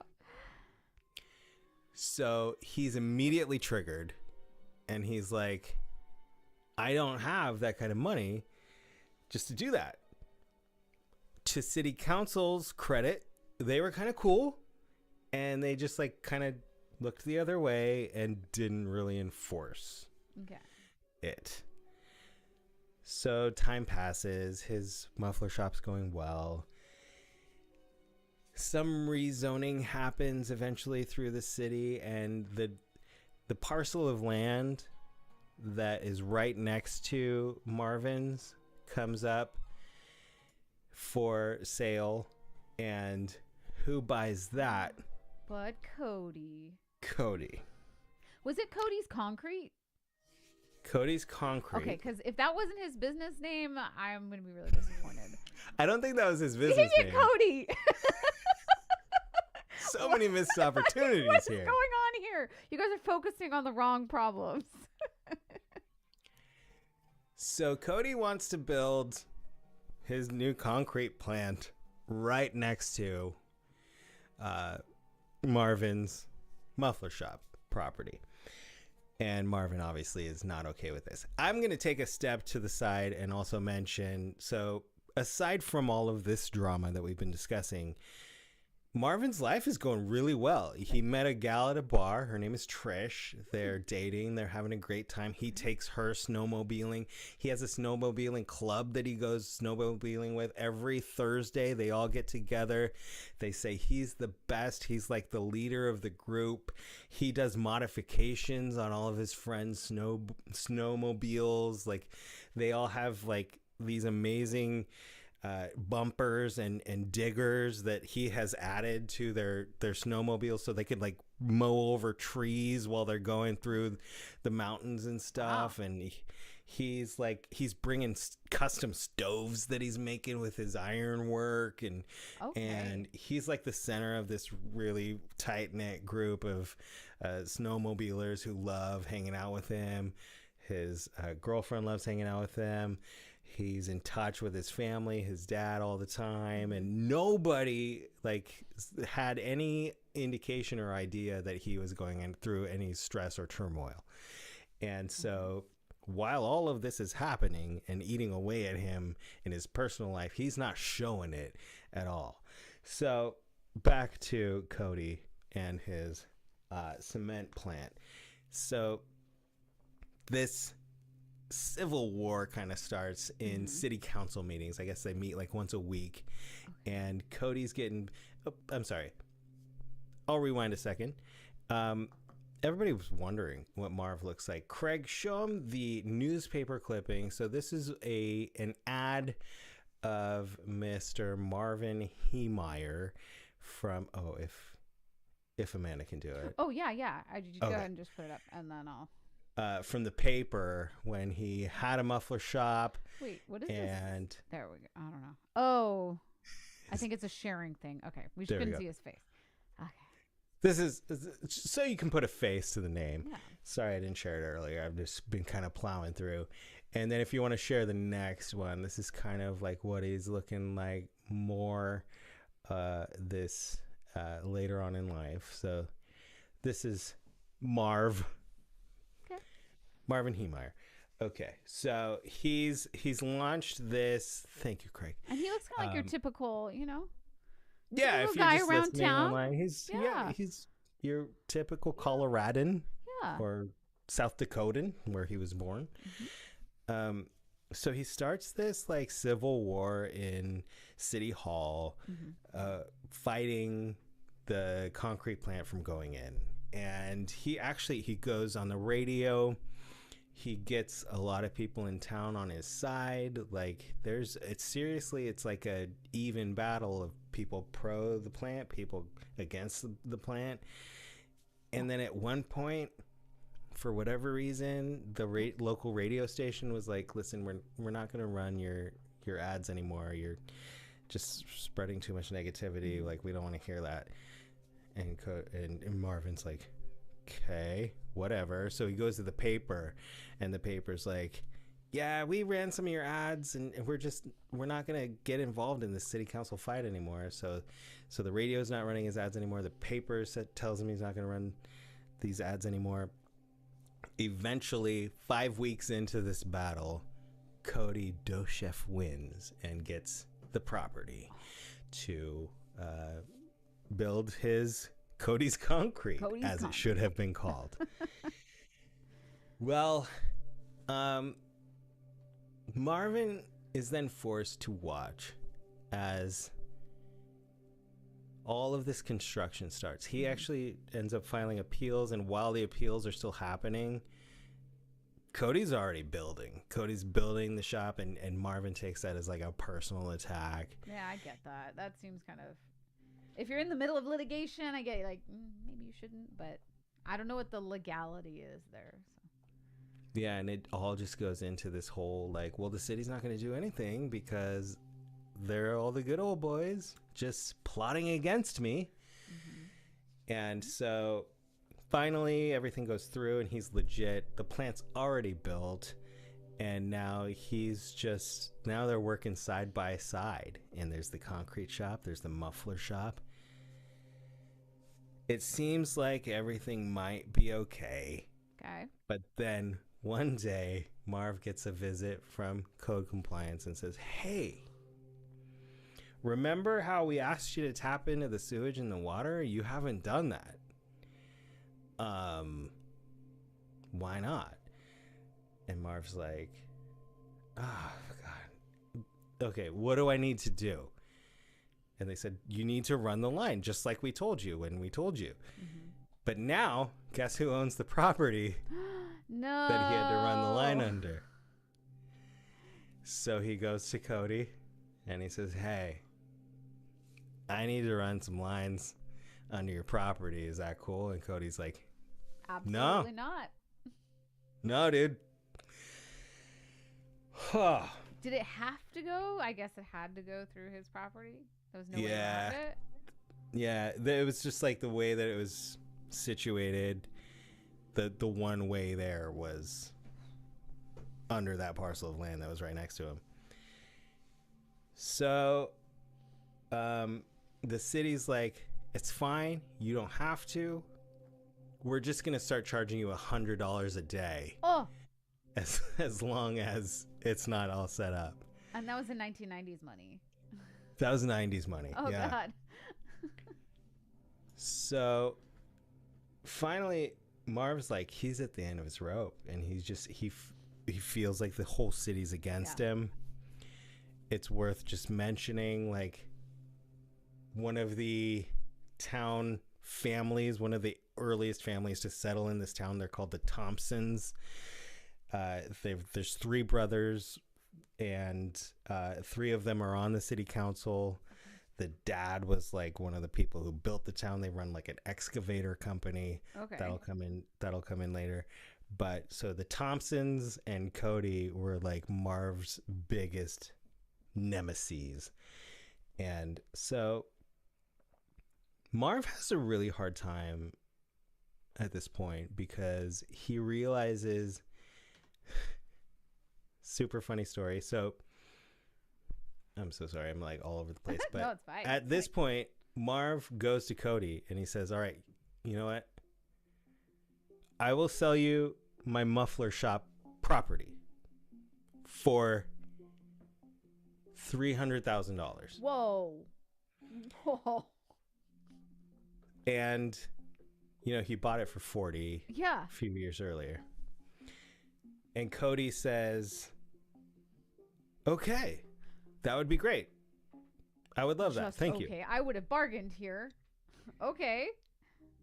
And so as soon as Cody said okay, Marv said, wait. $475. Mm-hmm. And Cody said, you just offered Absolutely $300. not. And so I mean, honestly, I would say all I have to do is wait you out, because you're gonna foreclose on this property. So you could take my money now, or you can lose your property. Right. And that would have been a lot smarter. Well, Marvin has a little bit of good fortune where he finds a trucking company that needs a place to store their vehicles. Mm-hmm. And so he strikes up a deal with this company where he sells the company his lot as long as he can still lease his workshop, which is like on the back end of the property in a corner. Yeah. And this company that he sells it to says, yeah, that's fine. That's totally fine. So he ends up selling his muffler property, but he keeps his workshop. Okay. And it's around here that he starts to sever ties with people that he loved. He broke it off with his girlfriend, and she was very confused. Yeah. She didn't see it coming. They weren't like serious, like talking about getting married, but they had been happy. Mm-hmm. And he took this trip to California to a vehicle auction and bought a ginormous bulldozer. Okay. He had it towed back in the middle of the night and dropped off on his property. He rolled it into his workshop in the corner there, the place that he's leasing on the land that he sold. It barely fit through the door. This is a huge piece of equipment. It cleared the vertical workshop door by 1 inch. Oh, okay. Made it right inside, tucked nicely snug in there. Inside the workshop, he builds like a little living space. He's still got his house, but he ends up basically living in his workshop for the next year. Okay. And the people who owned the land that he was on said they never saw him. So if he was coming and going, it was after they closed for the day. And he was up to something inside this workshop. In fact, he was having conversations with God. He was telling God, I know you have a plan for me, and I'm going to carry out that plan unless you show me signs that I shouldn't. So many red flags. You already showed me that this door was the perfect size for my bulldozer. That means I'm on the right path, right? So he gets to work. He's like Iron Man in the cave in Iron Man 1. He's just like hammering away at iron. He's bringing in equipment. He's bringing in cameras. He's bringing in monitors. He can see all around his workshop all times of day. He's watching movies in his little living area by the cot while he's, mixing some concrete, setting up rifles. He's purchasing ammunition and rifles and getting ready. And this whole time he's having a conversation with God. He's saying, have them catch me at any time. Anyone could knock on the door, and that'll be a sign that I shouldn't be doing this. Well, one day, the landowner had to do like a code compliance inspection, like good old fire code was there or compliance. something. I know, right? What? Why is the city so So, but Marv was like ready with these plastic blue tarps, the plastic blue tarps you see you get at Home Depot. He put a bunch over what he was creating, and as code was coming in, the property owners are coming in. They looked at this huge thing being covered by a tarp, and they were like, "What is that? What's under there?" And Underwear. Marv just did some improv. He said something like, I'm building like a cooler unit, and hopefully, I'm going to sell these units to places that need air conditioning, but I can't uncover it right now because if the Freon will not settle, and then it'll all be ruined, and I'll have to wait another month if that's fine to just keep the tarps on. And they were like, okay, cool. So they left. And Marv was like, that's right, God. That's right. So God's just cool with the lies. He's like, yeah, just lie. It's Dude, fine. God is with him 100% of the way as far as we can tell. My buddy God up there. What? Okay. I have to pause one moment. Jamie was out with a friend, and now she's locked out of the house. Oh, no. I'll be right back. Let's just talk about what it's like to be validated by your own conversations in your head with God. Oh my God. What? Oh my God.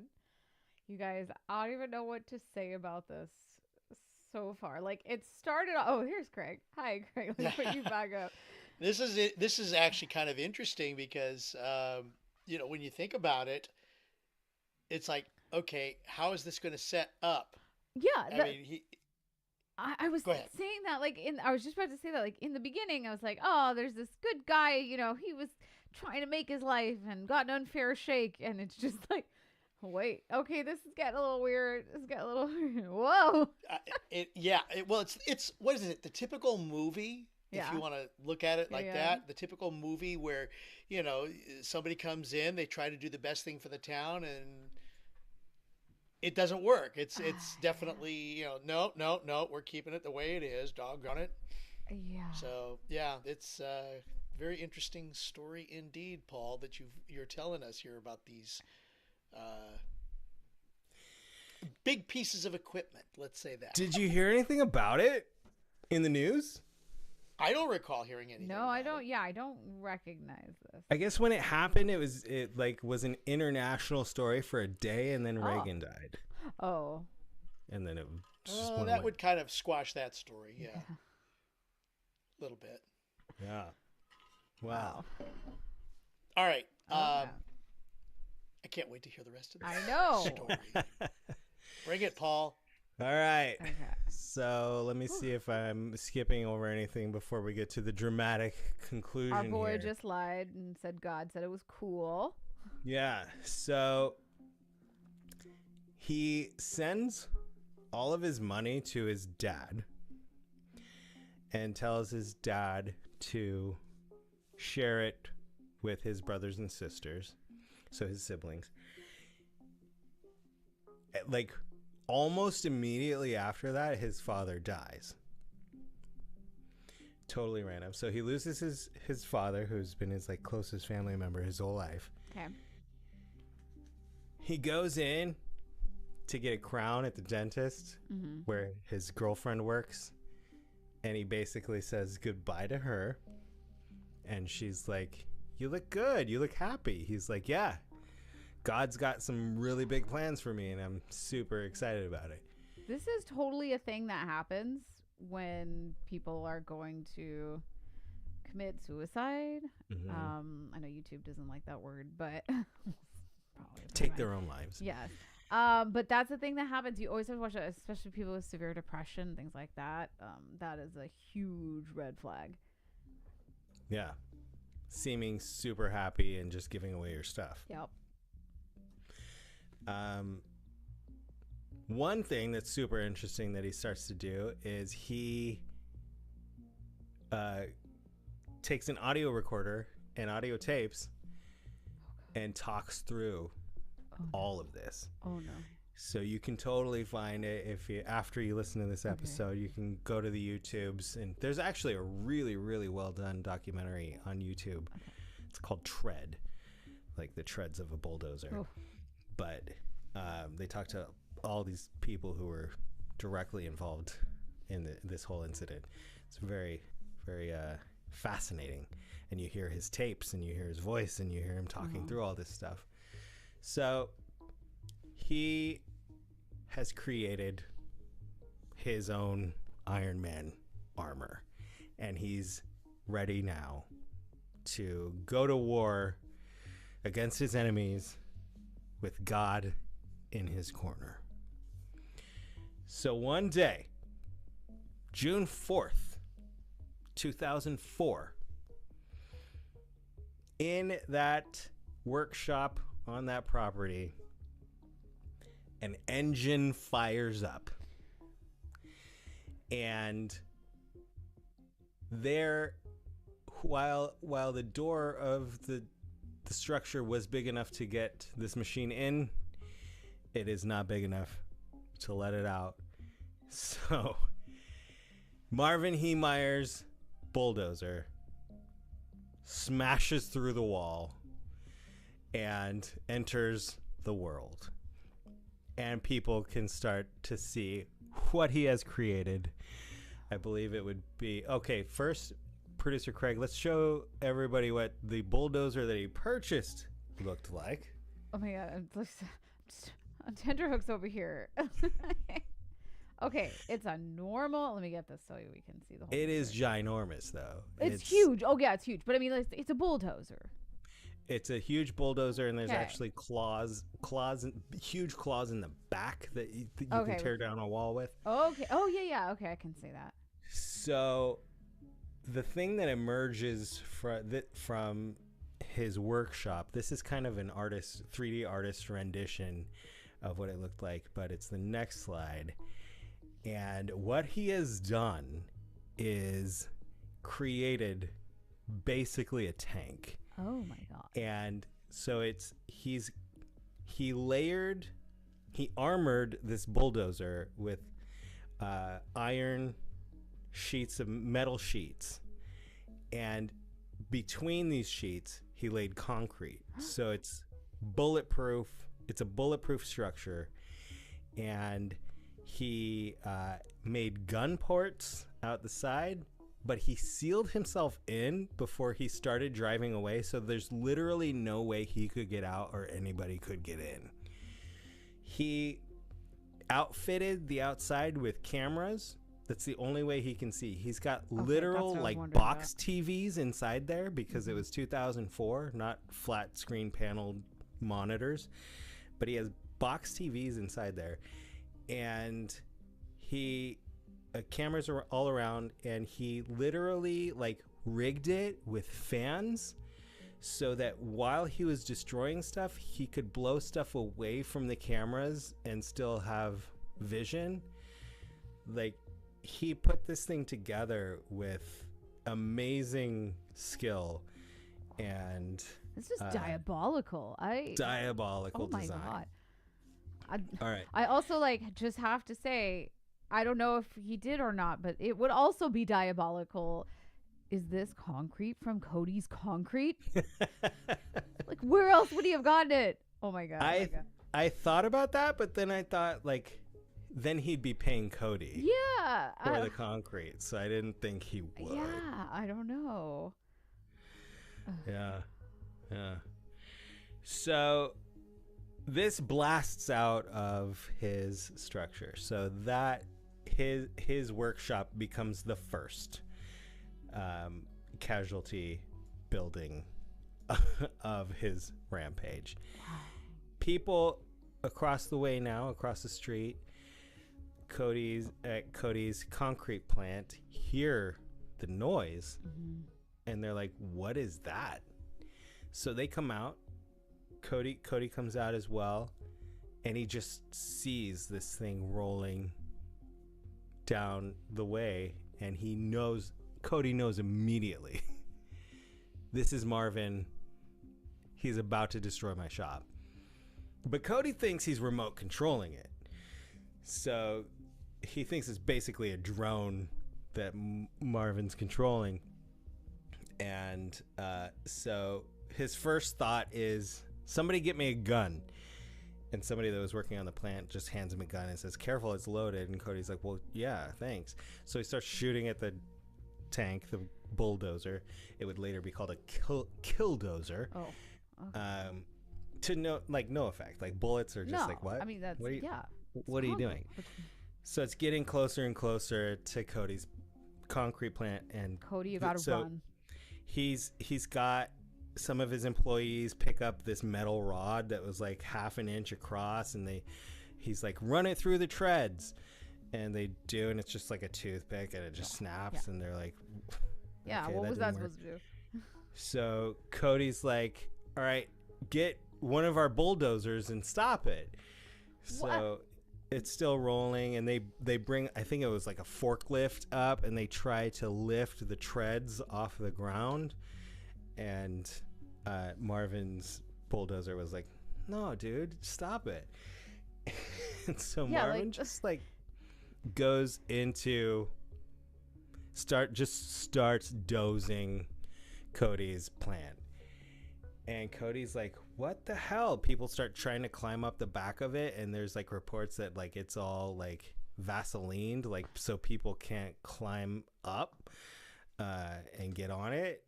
But then they start to hear shots ring out, and they realize, oh no. So Cody gets in a bulldozer, and Cody starts trying to like lift it up from the back, when there's a hatch in the back that opens up, and Marvin's .50 caliber rifle sticks out. These are bullets that are like this big, the 50 cals, and he just starts shooting at Cody's bulldozer. And they call it a bucket, the thing on the front of the bulldozer that picks stuff up. So these shots are hitting the bucket that's protecting Cody, basically, and he's seeing like all the dirt fall off of it, and he's like, holy crap, I probably shouldn't be You should sitting not. here. Oh my god. So he gets off his bulldozer. By now, cops are showing up.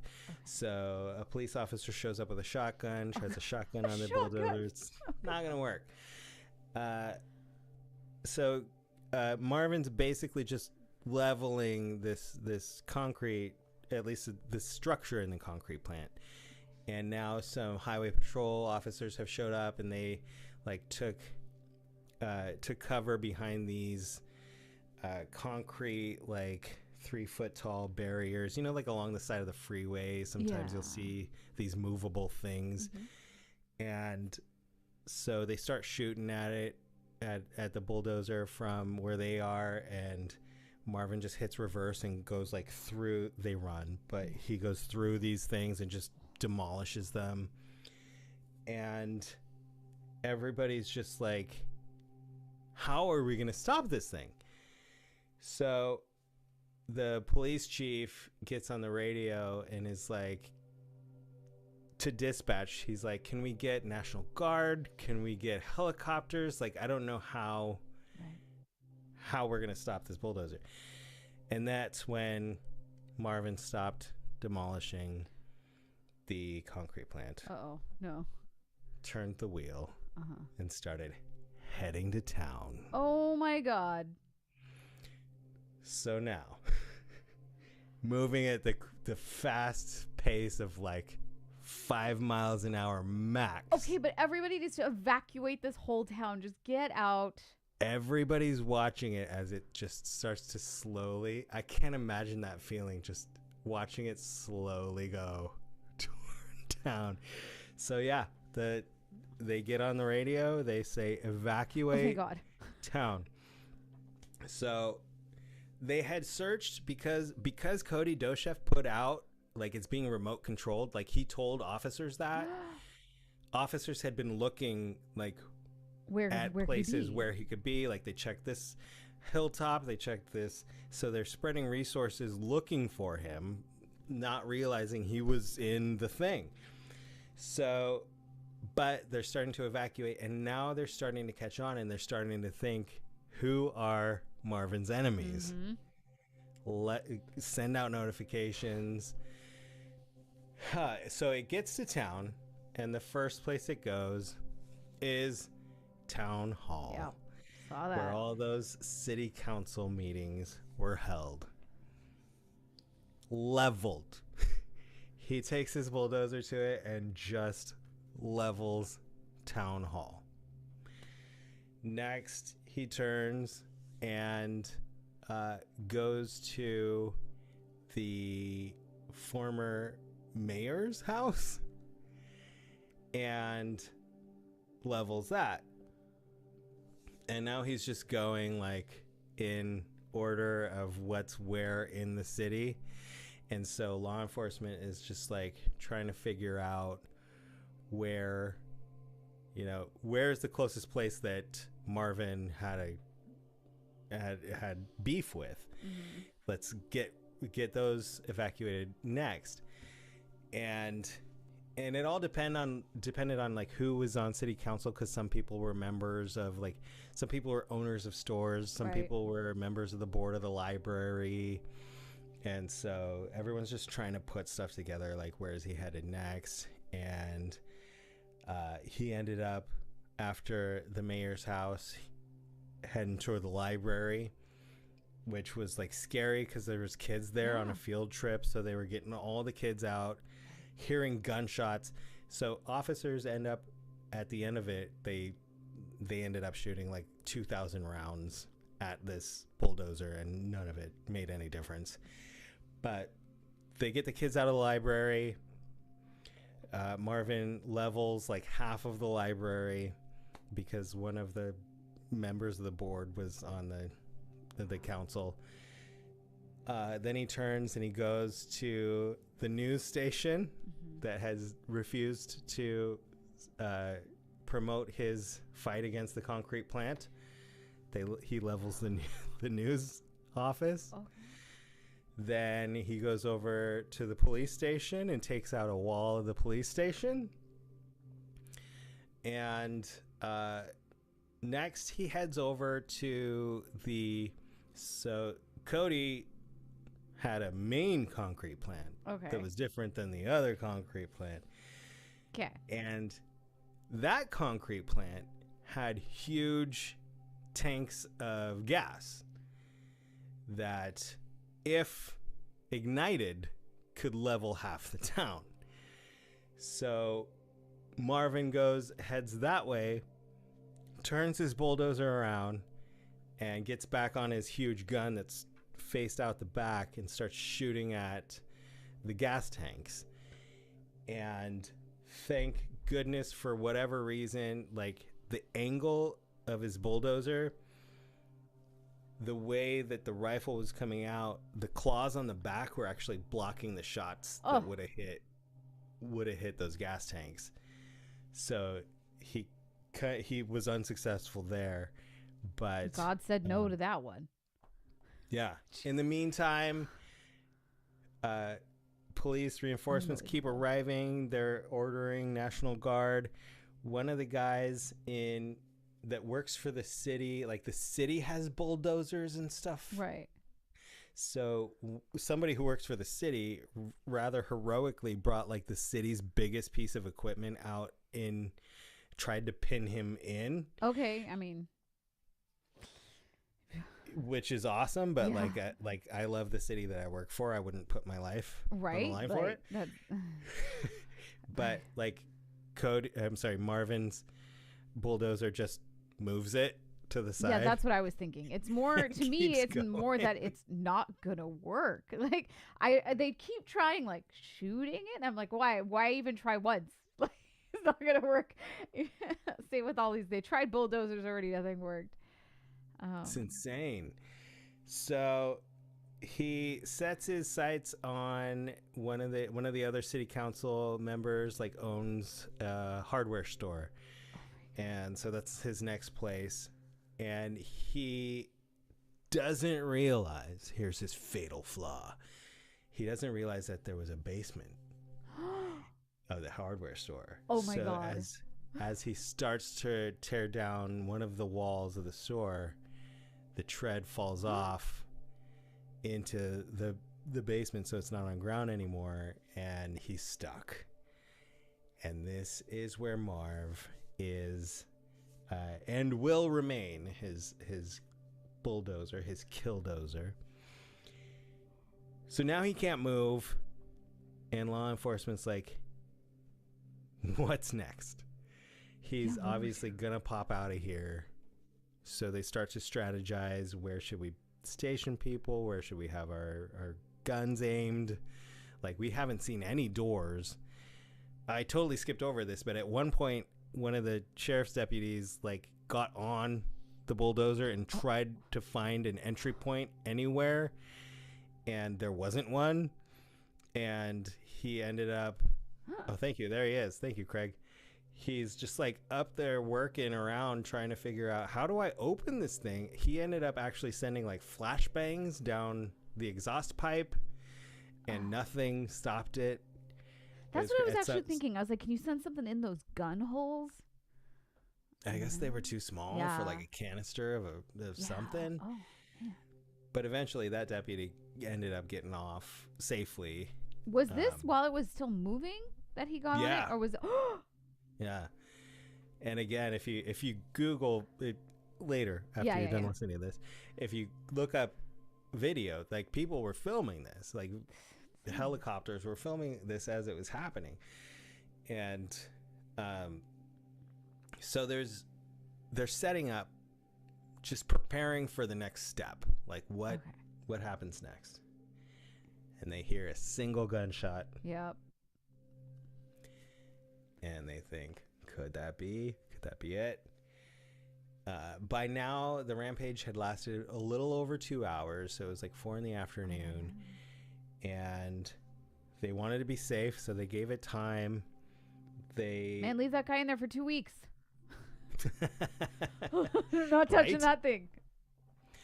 They tried to breach it. They put like some sort of detonation charge on top of the thing, and it went off and didn't pierce it at all. Then they tried a second one, and it didn't do anything.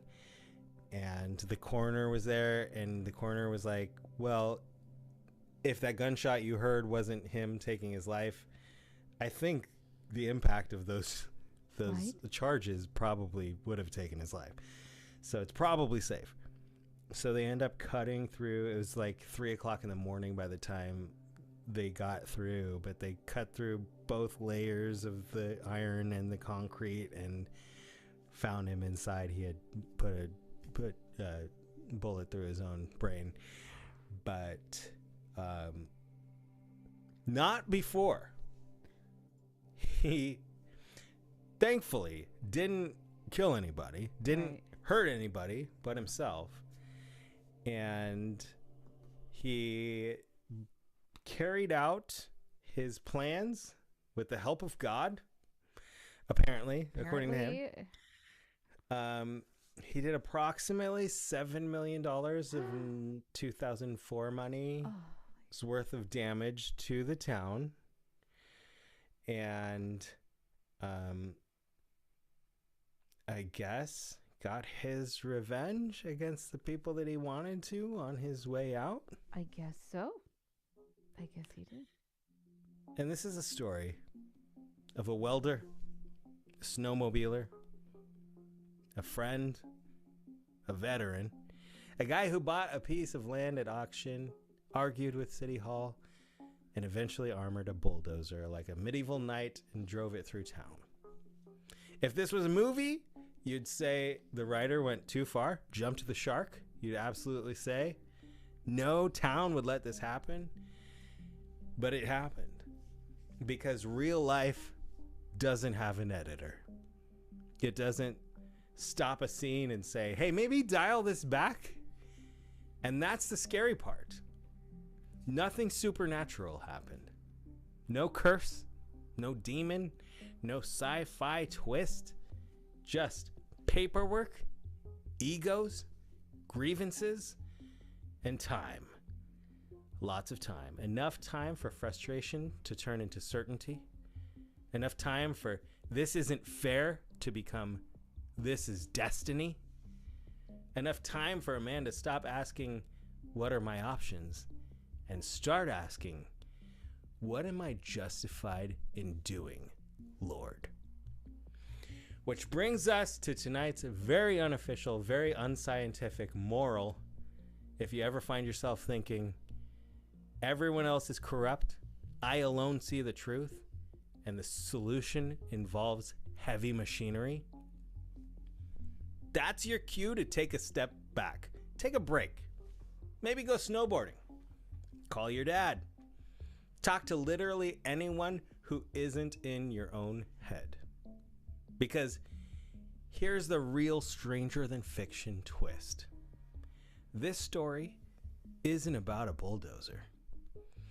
It's about how small, real-world, mundane conflicts, like zoning meetings, permits, grudges, can quietly stack up and feel suddenly cosmic. And how the most unbelievable stories aren't the ones with monsters. They're the ones where nobody steps in soon enough to say, dude, this is getting weird. Knock it off. So, next time you hear a story that sounds impossible, remember, reality doesn't need to make sense. It just needs enough time to sound a little crazy. Time, like a magical mystery hour, where the truth is stranger than fiction, and somehow, always, more complicated.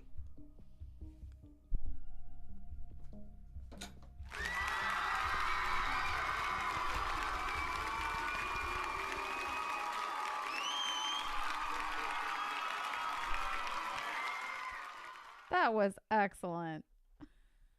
What a story. That was incredible. Oh, Marv. Oh, Marv, indeed. Our boy Cody and City Hall. The Thompsons. What about the Thompsons? Oh my God. I don't even know where to go with it. You ended it so perfectly. It was perfect. I tried to do an Amanda Benjamin rap. It was I've never so done that good. before. I was like, literally, I was sitting here going, yes, yes. And actually, what I think is really interesting that we did not plan at all is how we both ended with this. Maybe nothing weird happened at all. It just was a series of things that escalated and turned into a disaster. Isn't that weird? Like, there was no plan for that. But actually, I guess we had a kind of a theme after all. The theme of tonight was don't let stuff build up. No. Whether it's mental, Take a deep breath. physical, whatever it is. Talk to your friends about what's stressing you out. Yeah. Yeah, Craig's like, yeah, it was supposed to be like stranger than fiction, but that's not even what we said when we talked about what we were doing for the theme. We're like, let's just tell something we want to tell. Yeah, I was like, let's just have like a free story thing. Yeah. Like, I want to tell this story because, Yeah. like people were saying in the chat, like I had no idea this happened. Right? And this was in 2004. Yeah. What? But if you go online and you Google, like there's all these videos from it. It was all over the news. But like I said, Ronald Reagan died the next day. So they're like, forget it. Yeah. The killdozer's done. Poor Marvin. So I didn't mention, but like, so this made him kind of like an icon in this sub world of fighting against the man. Yeah. Like he became this hero for so many people who are just like, yeah, don't let the man stick it to you, stick it to him. And so like immediately after it happened, that there was a local scrap metal company that just came in and took his vehicle and just destroyed it because they were afraid that it would become some sort of museum, some sort of linchpin for people who are anarchists and wanted to, make it a symbol or make him a martyr. And so, a lot of people got pissed that like the killdozer got immediately destroyed and dismantled. But I mean, it should have been when they were trying to get him out, right? Like, I mean, they cut open. There's pictures of like the inside of it and stuff, and him inside of it and stuff. But no, it's like crazy. Like if you Google it, like people have made 3D models of his killdozer and like broken it down to like how he designed it, and like this is a blueprint, and it's just like it's pretty wild how he became like an inspiration to a lot of people who feel gypped by the man. Right. By the Codys of the world. The Codys of the world. Now I want to know, like, I wish I knew whether or not, like, people were like, maybe they weren't really trying to put him out of business, but kind of conspiring to make his life a little harder. I don't know. Yeah. So if you watch this documentary, the documentary is super well done. And I think they, like, rebuilt the machine that he made for this film. But it's called Tread. It's free to watch on YouTube. And they talked to, I think Cody passed away, but they talked to the Thompsons. They talked to the reporter that he went after. They talked to like a bunch of people who were his enemies that were just like, I didn't have any malice or ill will toward this guy. Like nobody knew he was that upset. Like, and like I said, like his thing at the auctions, he talks about it on his tape. He's really upset about how Cody comes at him and just lashes him. Now you have to wonder if it even happened. And Cody's like, that never happened. Because I mean, at first you're like, oh, maybe it wasn't as bad as he did, but they probably, maybe he just yelled at him or was upset with him and he, gave him overblew a look. the situation. Yeah, something, and Cody and not Cody and Marv, said this and that happened, exaggerating. But now I'm like, oh my God, maybe he just was seeing things and hallucinating. I don't know. And he totally planned it out. I totally forgot to mention as well. But like, so by sending his dad the money that got split amongst his siblings, now his money didn't go back to fixing the town because it was already like gone. But if he had died and he still had that money in the bank, I guess it would have gone back to fixing the town or something like that. So he did that on purpose too. Yeah, super planned ahead. That's insane. I mean, this is a good lesson for today's society, let's just say. Think things through carefully. But not in the way Marv did. Let's take a step back from and not go over breath, the ledge. Just like talk you to a said. friend. Yeah. But Tell someone how you're feeling. Not somebody who, is in the same view as yours. Maybe talk to somebody whose life view is a little different and get some outside perspectives. Because today, even, 2004, we're just getting into the social media thing. Can you imagine if he had social media, which algorithms have you in an echo chamber? Oh my gosh. Can you imagine what that would be like? like? A Granby city group. Yeah. And people were just talking shit about him on social media, like he would have exploded. Well, not even just that. Like, imagine if he was in a group with a bunch of, like extremist views about Granby, and, even if there's only 10 of you, again, if you have 10 other people who are like, yeah, that guy, he's definitely out for you, take a step back from whatever situation you're in. And, like I said, get some outside opinions, talk things out, see a therapist. As Dave Hill says, never move to a small town. Yeah, my grandparents lived in a very small town in Idaho at the end of their lives, and we weren't very close with them, but we did go to visit them there once, and everywhere you went, people just, who are you? Like, they just follow you everywhere. It's real weird. So I understood, at least in the small town. I was like, oh, it's a small town. People are weird. New people, they're very reluctant. And that's one of the things he said was like, he felt like at kind of early on, like wherever he went in town, people were talking about him as he walked by. Like he always felt like, oh, people are conspiring against me.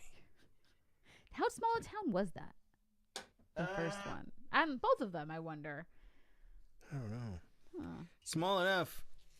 Small enough that you could go and destroy half of it. Oh my God.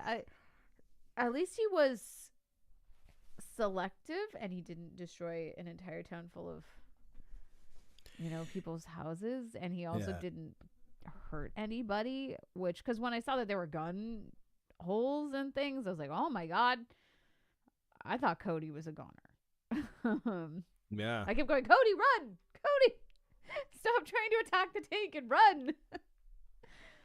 It's wild. I like that Cody thought that he could, take down this tank. I don't... Right. Give me a gun. Yeah, what?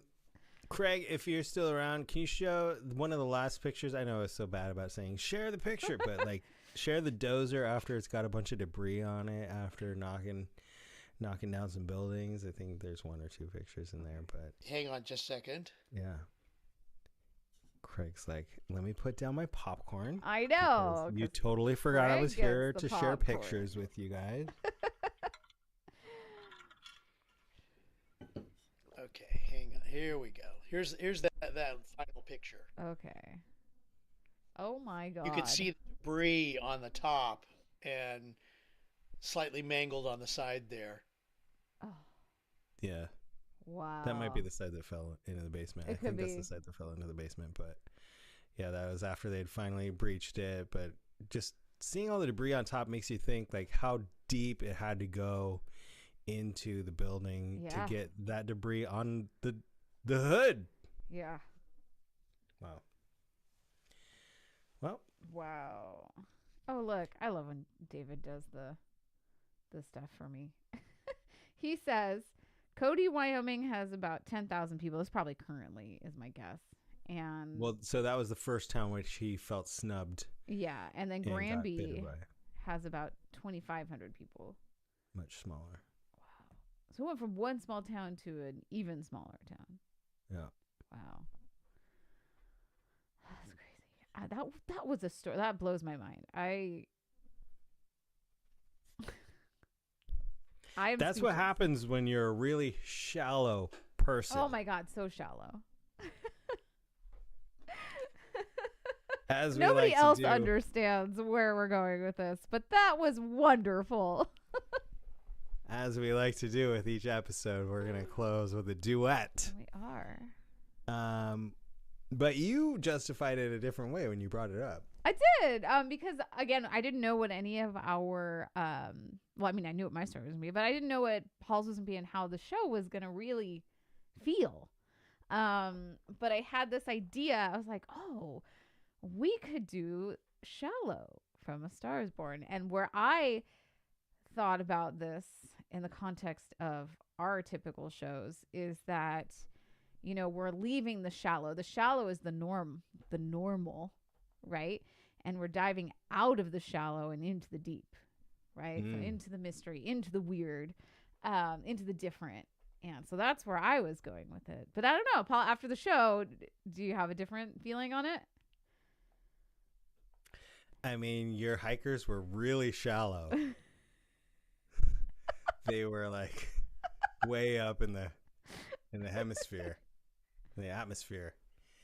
And I don't know, Marv seems like his nerves were pretty shallow. You could just dip a toe in and hit one. Yeah. So I don't know. That works. He also, you know, dove off the deep end. It's true. He certainly did in the biggest way. The deepest way. Yeah. All right. Well, let's take a listen. This is Shallow from A Star Is Born.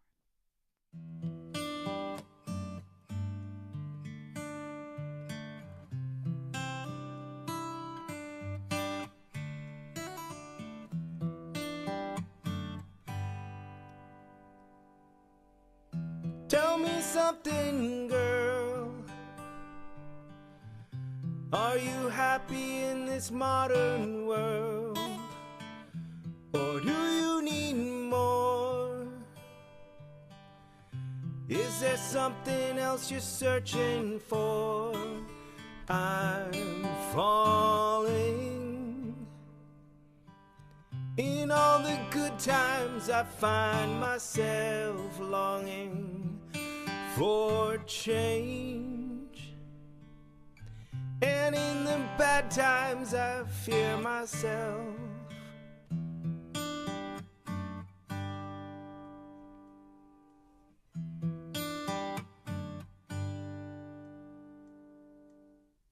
Tell me something, boy. Aren't you tired trying to fill that void? Or do you need more?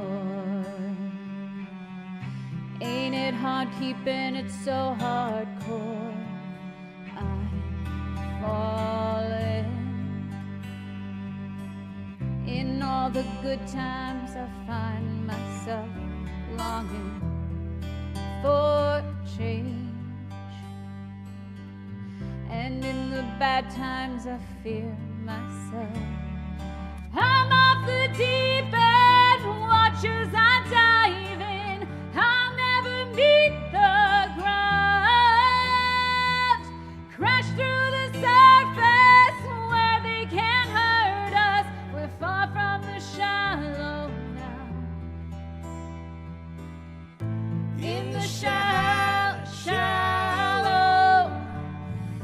In the shallow, shallow. In the shallow, we're far from the shallow now. Oh, oh, oh, oh, oh,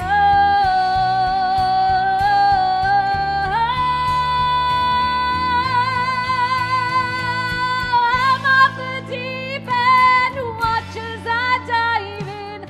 I'll never meet the ground. Crash through the surface where they can't hurt us. We're far from the shallow now. In the shallow.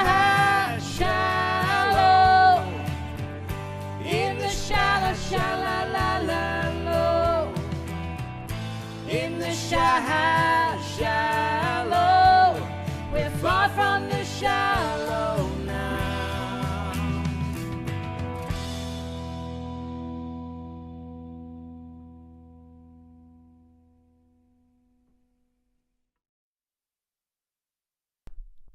Yay!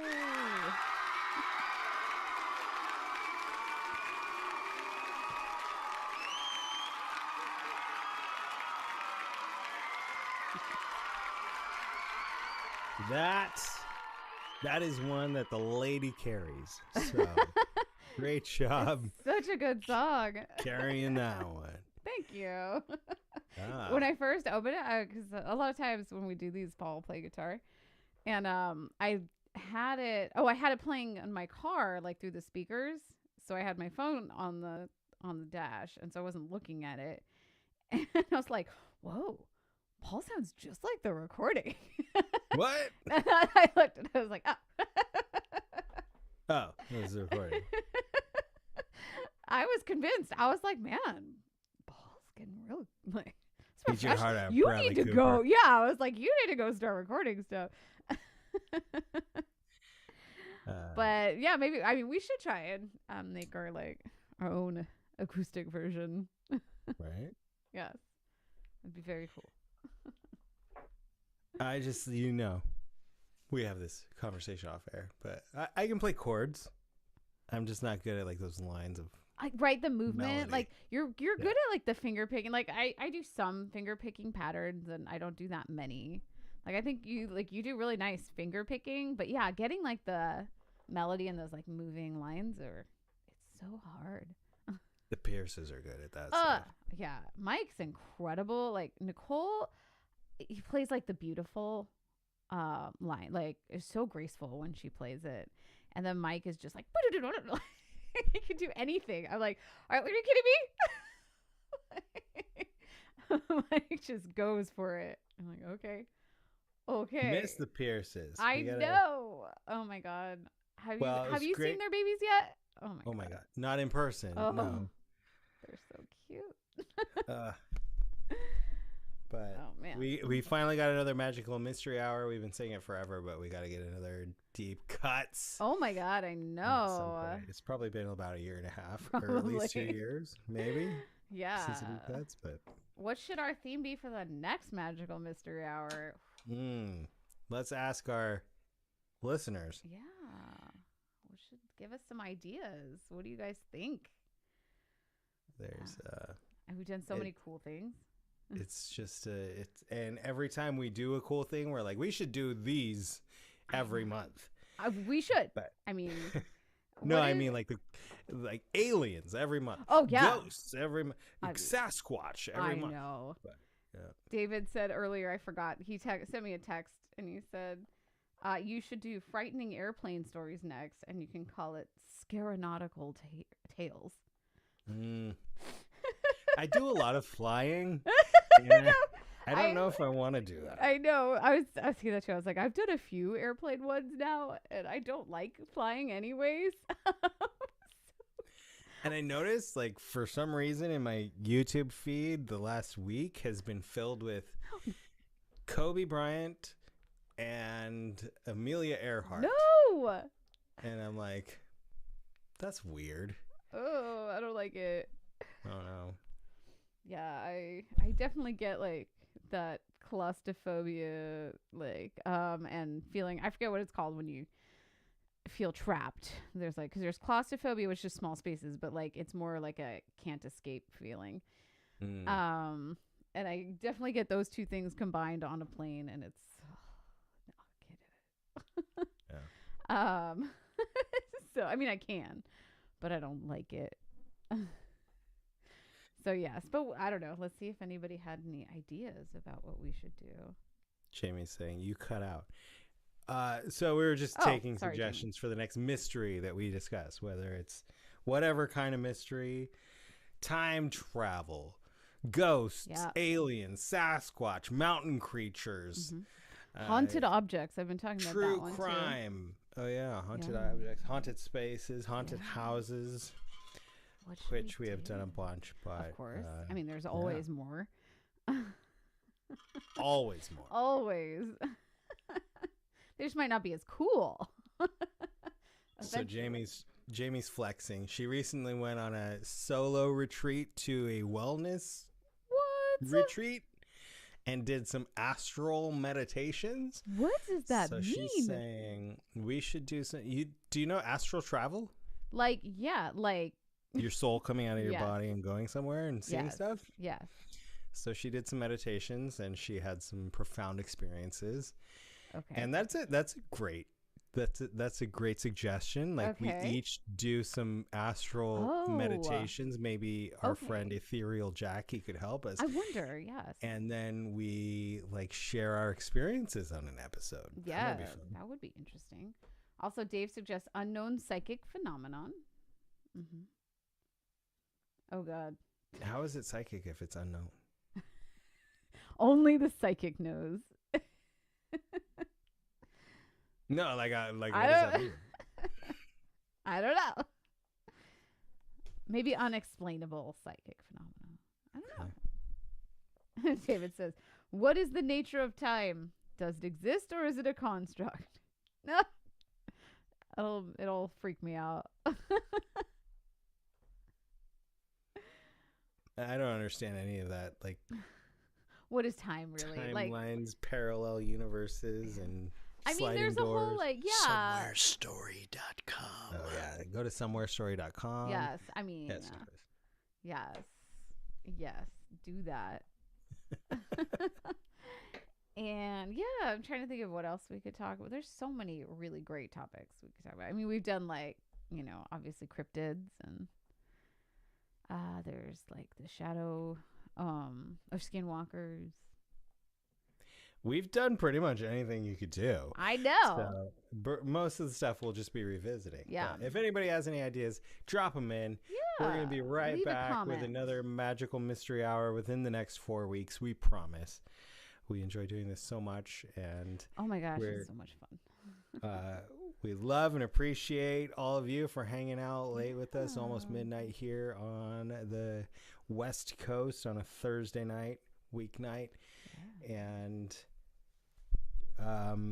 Amanda, Craig, thank you so much. And thank you, Paul. Yay. I've just got to say it again. I was so impressed with your story. It was so interesting. And especially your wrap up. I cannot get over it. Your ending of that story was Inspired so by great. my podcast partner here with the best wrap ups. But All right. yeah, Great. hopefully we gave you all something to think about Yes. on this Stranger Than Fiction Magical Mystery Hour. And Yeah. Until We need next to time. rewrite our little outro. That's the thing we always forget about. We need to make an outro. I wonder if I have it here. Yeah, because we used to have one. We did. We did. Had See, these one. are the things you forget about when you go on hiatus. You're like, oh no. That's correct. And we don't remember until the end of the show when we're like, oh right, this thing, and we're like, well, we hope you had an amazing time. What should we do next? Have a great night, everybody. I guess that's it. Oh wait, this is the wrong theme song. Is this Wait, something where we both have lines though, and I'm sorry. gonna have to make it up?